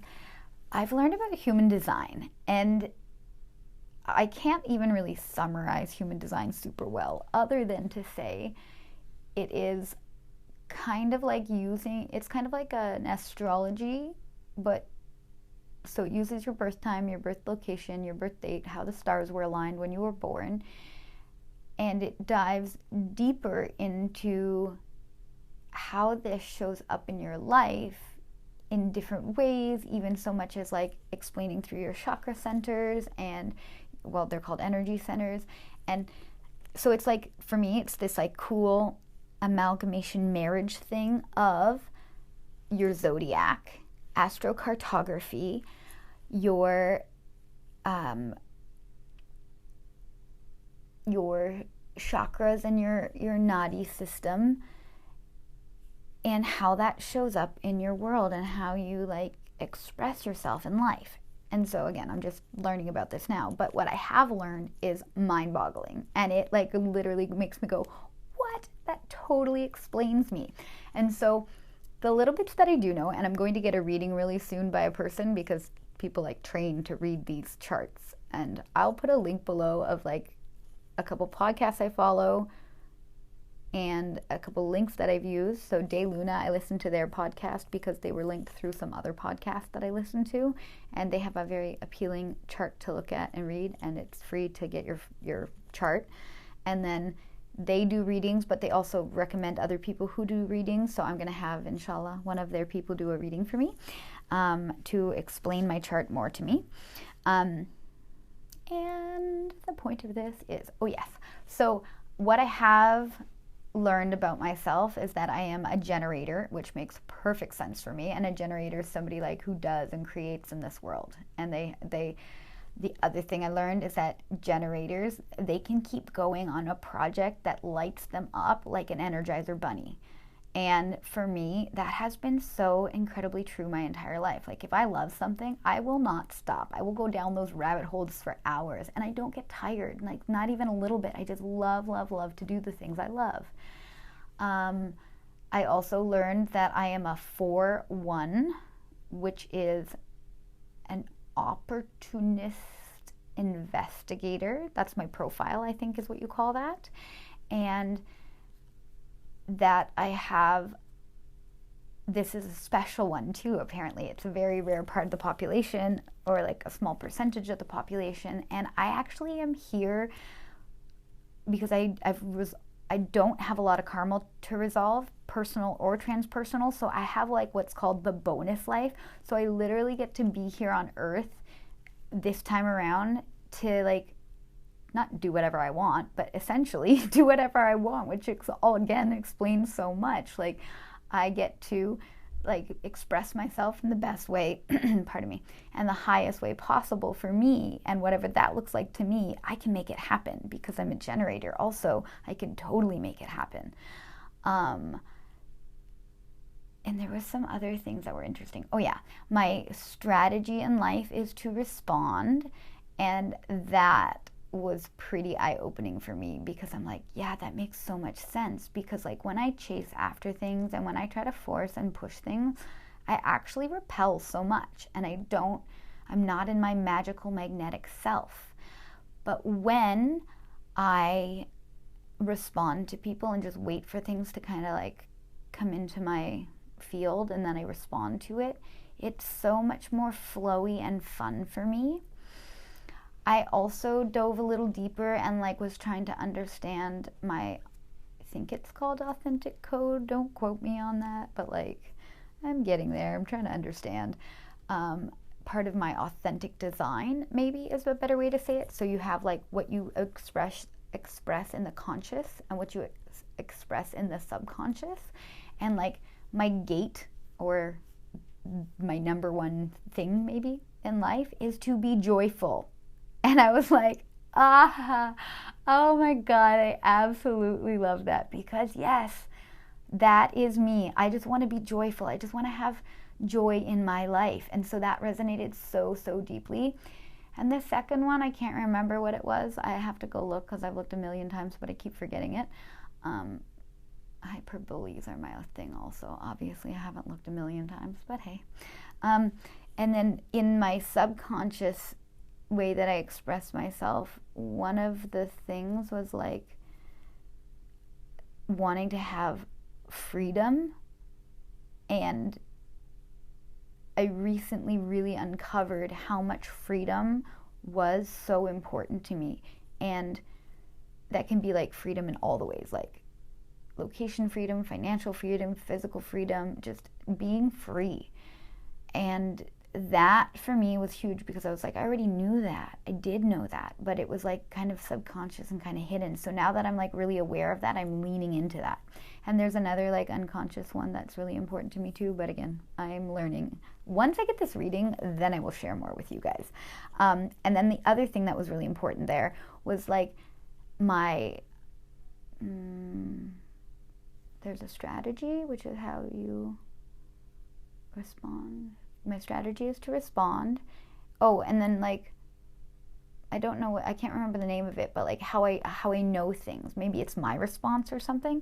And that is to listen to and honor my sacral instinct.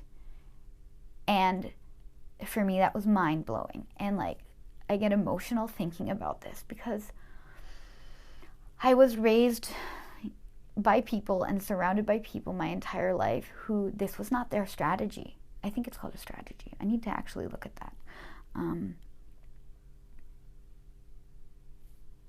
It doesn't matter right now.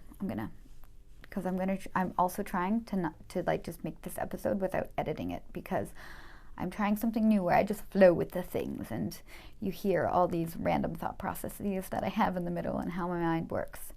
Okay, so whatever the thing is, it's I think it's how I respond. So I respond in life by like, I know things, and I said this before and I'll say it again. I've always known things, and it's like I just have this gut response, this like feeling, and I kind of identified where it is yesterday. It's kind of like in my sacral chakra and a little to the right, and I just get this feeling of knowing, and I don't know why I know. I can't necessarily explain it, or like I'll have this like clear, like just clear a message that this is a thing, or this is what I need to do, and I know like almost instantaneously. In my entire life, I've been told, oh, wait about it, think about it, sleep on it, all these kinds of things that are maybe more beneficial for emotional people to do, but I am not that type of person. And even though I'm a highly sensitive person, I'm actually not that emotional of a person, I realized. And the emotions that I experience are more so because I pick up on other people's emotions. And I, again, didn't know how to distinguish other stuff from my stuff. And so I would literally just pick up other people's emotions and like reflect that out. But realizing that I'm actually not super emotional, I'm just more really sensitive, has been huge. And that when I respond, like I can feel it instantly, how I should be responding and what I should be doing and what my answer is. What's my yes, what's my no? And I know. And now I'm so happy to like read that and hear that and understand that about myself, so that I can really trust that intuition that I've actually had all along and I've been ignoring for so long because I've been listening to what other people's perceptions of the world are, and I haven't been honoring myself, and I've been honoring others instead. Whew, that was a lot.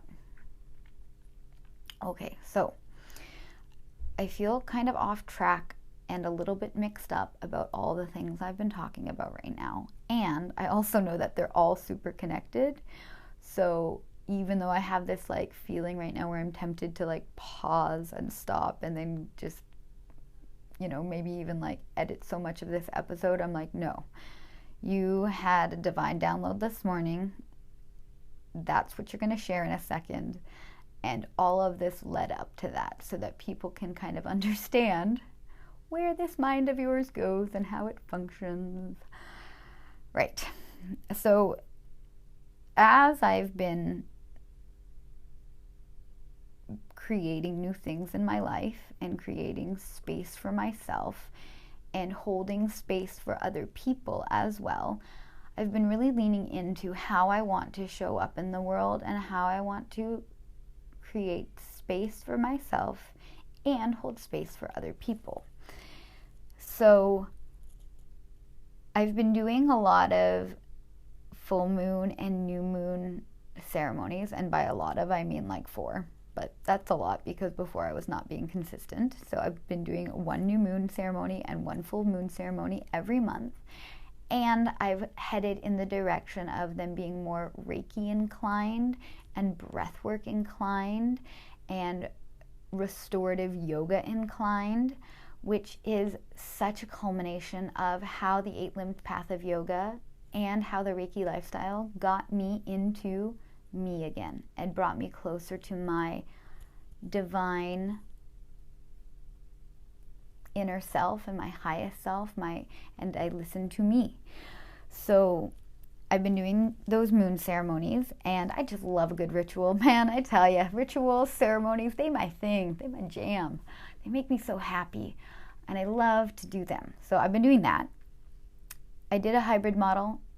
I did a in-person model, and I think I've also done a fully online model. And so I'm just like playing with the modalities of how I'm going to deliver what I'm doing. I also have run a couple Reiki circles, and they've been so absolutely divine, because I think in my one of my previous podcasts I mentioned how like when I learned Reiki and became a Reiki master, I had this divine download this divine calling that like I am supposed to teach Reiki to other people, especially in Kuwait. Like this was a message and a clear like knowing that I had. And I kind of ignored it for a while. Did I ignore it? I didn't ignore it. I would just kind of put it on the back burner. I was just like, yeah, not yet. Yeah, not yet. And I also believe that everything happens in divine timing. I wasn't ready then. I hadn't had enough experiences then for me to fully step into that teacher role of Reiki. Like I'm a Reiki master for sure, but like to step into that teacher role, I think I wasn't ready yet. And now I'm super ready, which is so fun. So I've had a lot of experience in the last year that have led me to this point. But thoughts leave my mind. I'm gonna follow that for a second.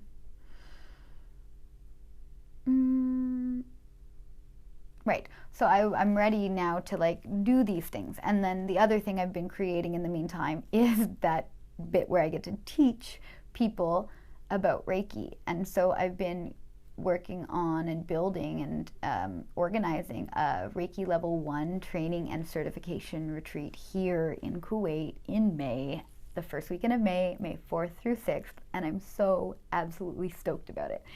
I'm also super unattached to so many things about this retreat, and this for me is huge because in the past I would have been forcing and pushing and pulling and really like struggling with stuff, and I'm not this time. I'm just like, it'll happen when it happens. I've set a date because in order to organize something and plan something, you do need to tell people when they should be available.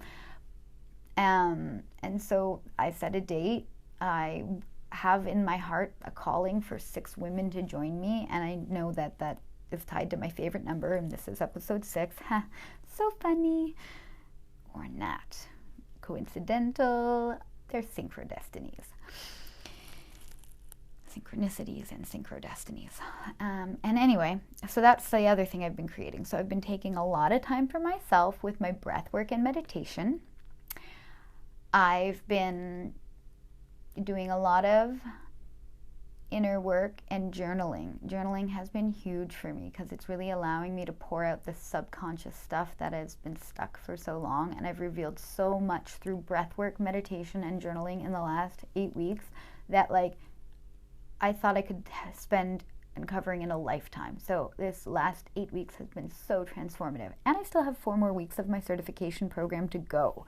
So by the time I'm fully certified, that's when my Reiki retreat will happen actually. And I did all this, of course, in an organized manner and on purpose. And also I've been spending time with the moon ceremonies that are part of me being prepared to offer this Reiki retreat. I've been connecting with other soul beings that are on my frequency, and that has been huge. So I think another part of me feeling like safe and able in this world is to have a sense of home, and like that doesn't have to be a typical what you would consider like, I actually don't even know why I'm saying this, like maybe lots of people have different perceptions of what home is like, so never mind, scratch that, erase, delete. But I have this deep root and need to feel home, and so for me that feels like exploration, that feels like connection, that feels like a sanctuary. And I also realize that that does not have to be location specific, but I find that feeling of home in people, in places, in ideas, and even in things. So in nouns.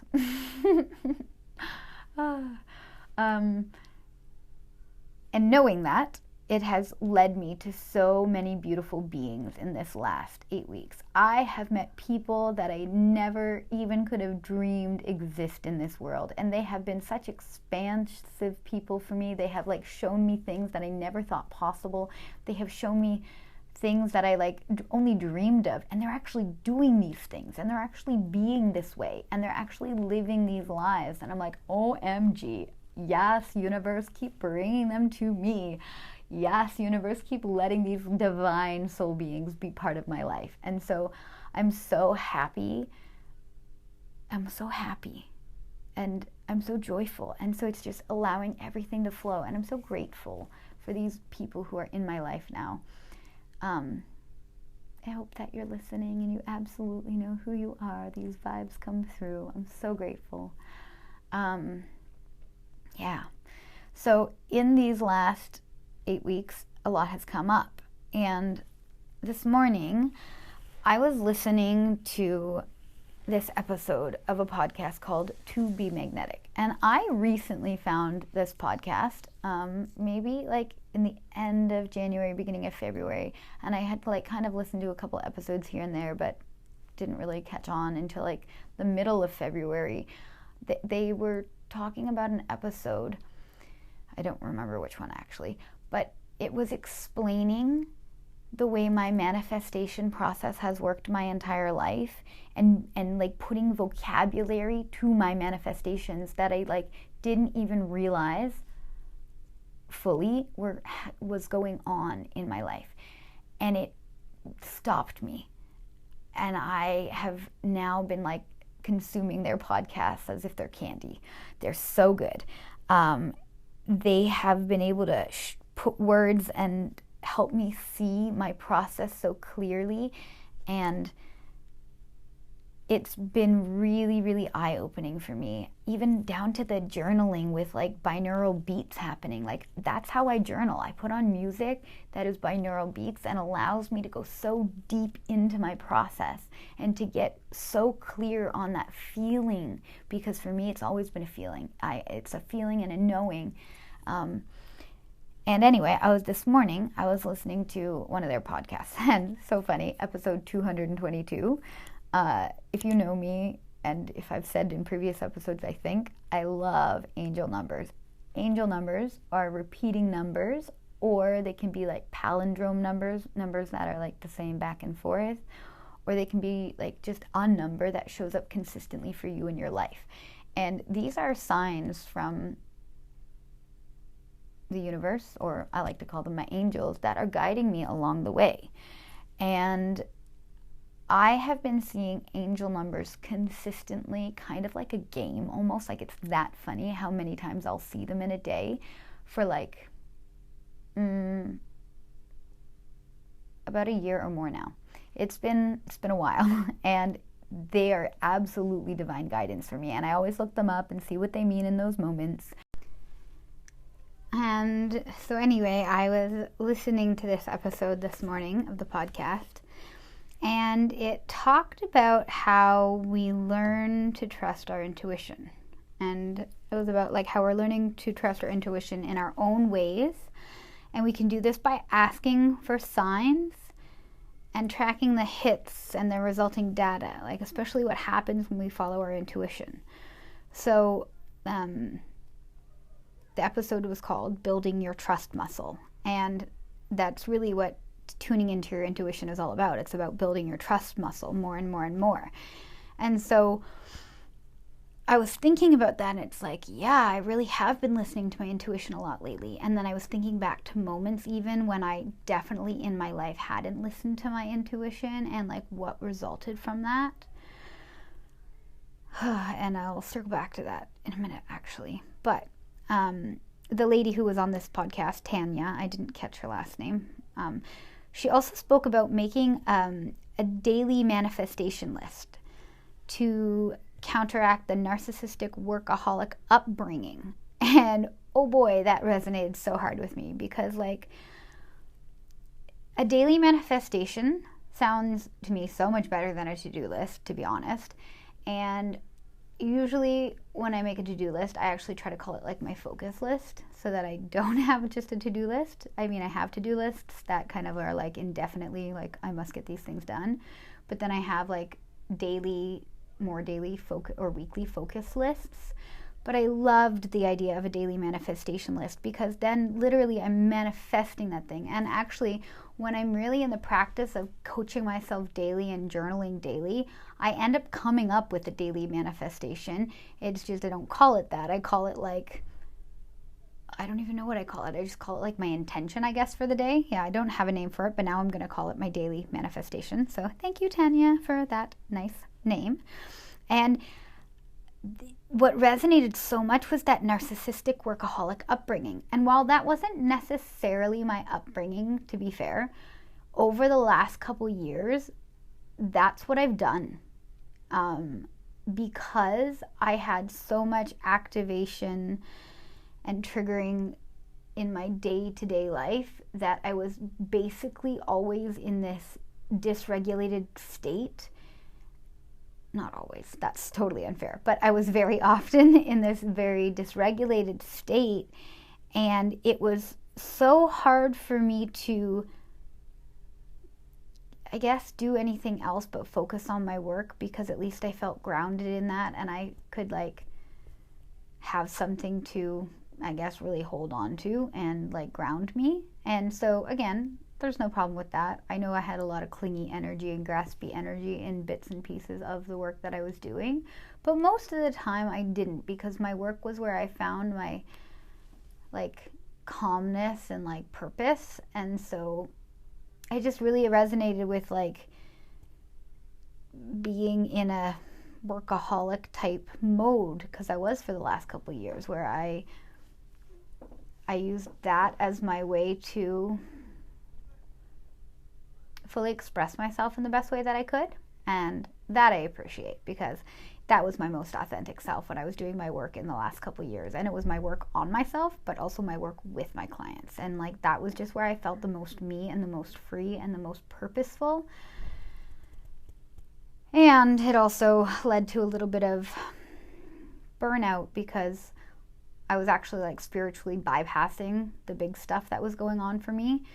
And one of the big things was that like I was living out of alignment in terms of like knowing that I wanted to be more free with my life and location freedom and be with people on my vibe. So yeah, I manifested all the things that have happened in the last year, and I'm so grateful.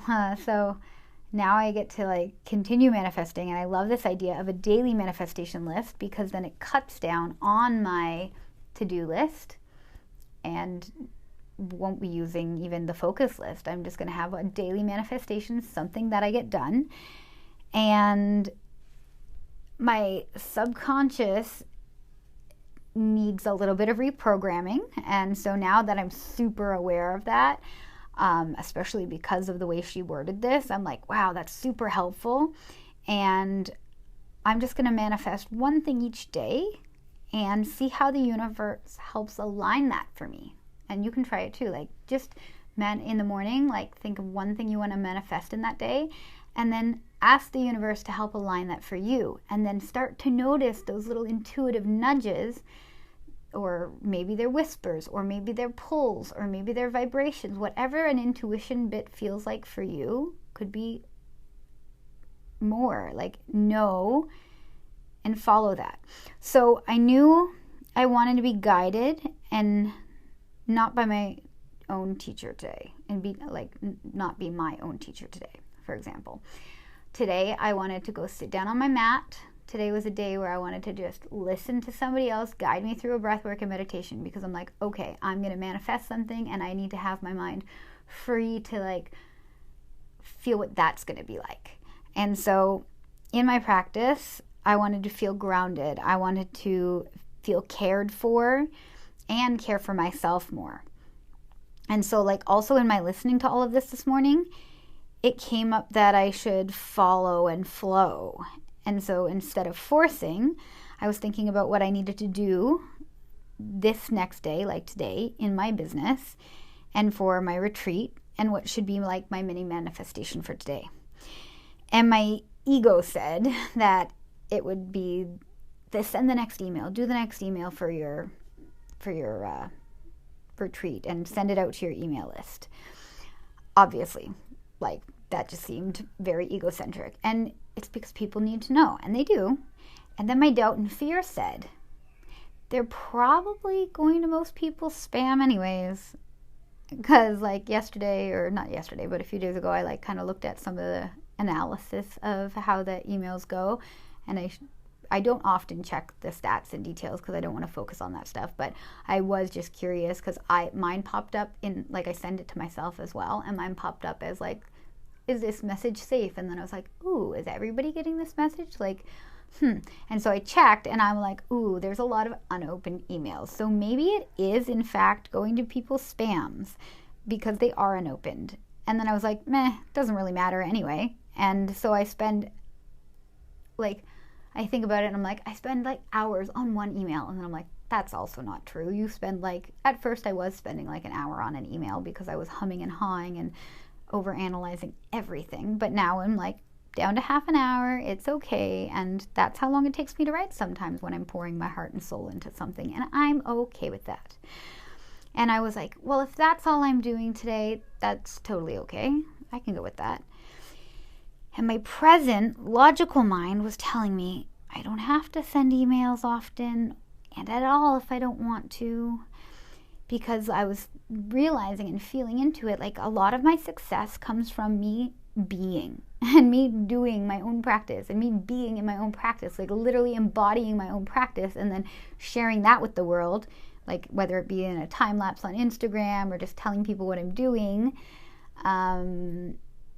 or simply by like walking down the hallway and glowing and people are like, what are you doing? And so then I tell people by word of mouth. And so far, word of mouth has actually been a really incredible way I've been able to like share what I do, especially share the Reiki that I do and share the Reiki retreat that I'm offering. So I was like, I should probably like sit in this for a second. And I decided to set the intention for my breathwork practice that I would have revealed to me the right or the inspired action step, the next action step that I should take today. And in the meditation, and the meditation that I did, it was from my Academy of Breath. And the name of the meditation today, like, get this is so perfect. I was like opening it up and I was like going to the ones I hadn't done yet in the modules that like are current. And the name of the meditation was Receive What You Need, Breathwork and Meditation. And I was like, oh my God, so aligned. That's exactly what I need right now. Absolutely, that's what I need. So in the meditation, after Chandra Bedi, which is a yin style breath, it's a moon piercing breath. It is getting in touch with your feminine energies and your intuition and like feeling held and secure kind of breath. Yeah, I got the hit or the ping. At first I thought it was like twofold. Like I thought like I had this knowing and then I had this feeling. But then I realized it was actually threefold. I also heard it. But then I actually realized that was also really fourfold because I saw something. And I didn't realize until I was recording this podcast and having that memory that I saw that thing that signals to me that this is my intuition. Like, so I'll explain what that means. Okay, so the first thing was that I saw something. And I didn't realize that this was the first thing, but now I realize it. So the first thing is I saw something. And so if you've ever seen The Matrix, and you know when like Neo is waiting for the Oracle with Orpheus, and there's that boy who is playing with the spoon, and the spoon is like bending and wobbling, like that wobbliness. I see that sometimes, not the spoon per se, and not like that scene exactly, but I am trying to give like a very popular pop culture reference that people could go look up to see this wobbliness. Or think of like a wobbly mirror, for example, and how it just goes. Or think about like a mirage in the desert. Like if you look out on a very hot day and like the wind and the air are like mixing where like the tarmac meets the road, that kind of idea. Like this wobbly type of vision and energy. So this is what I see. And it's like just this little bit of wobbliness, but that's it. Like, it's not like I see something else. And sometimes I feel like I might actually see it in my peripheral vision or see it in like my actual right-on vision. And other times I feel like I see it like in my inner vision, like my inner eye. kind of visualization like. But today for sure, I saw it kind of like a glimpse out of the corner of my left eye. And I was just like, I didn't think much of it actually at the time. I was just like,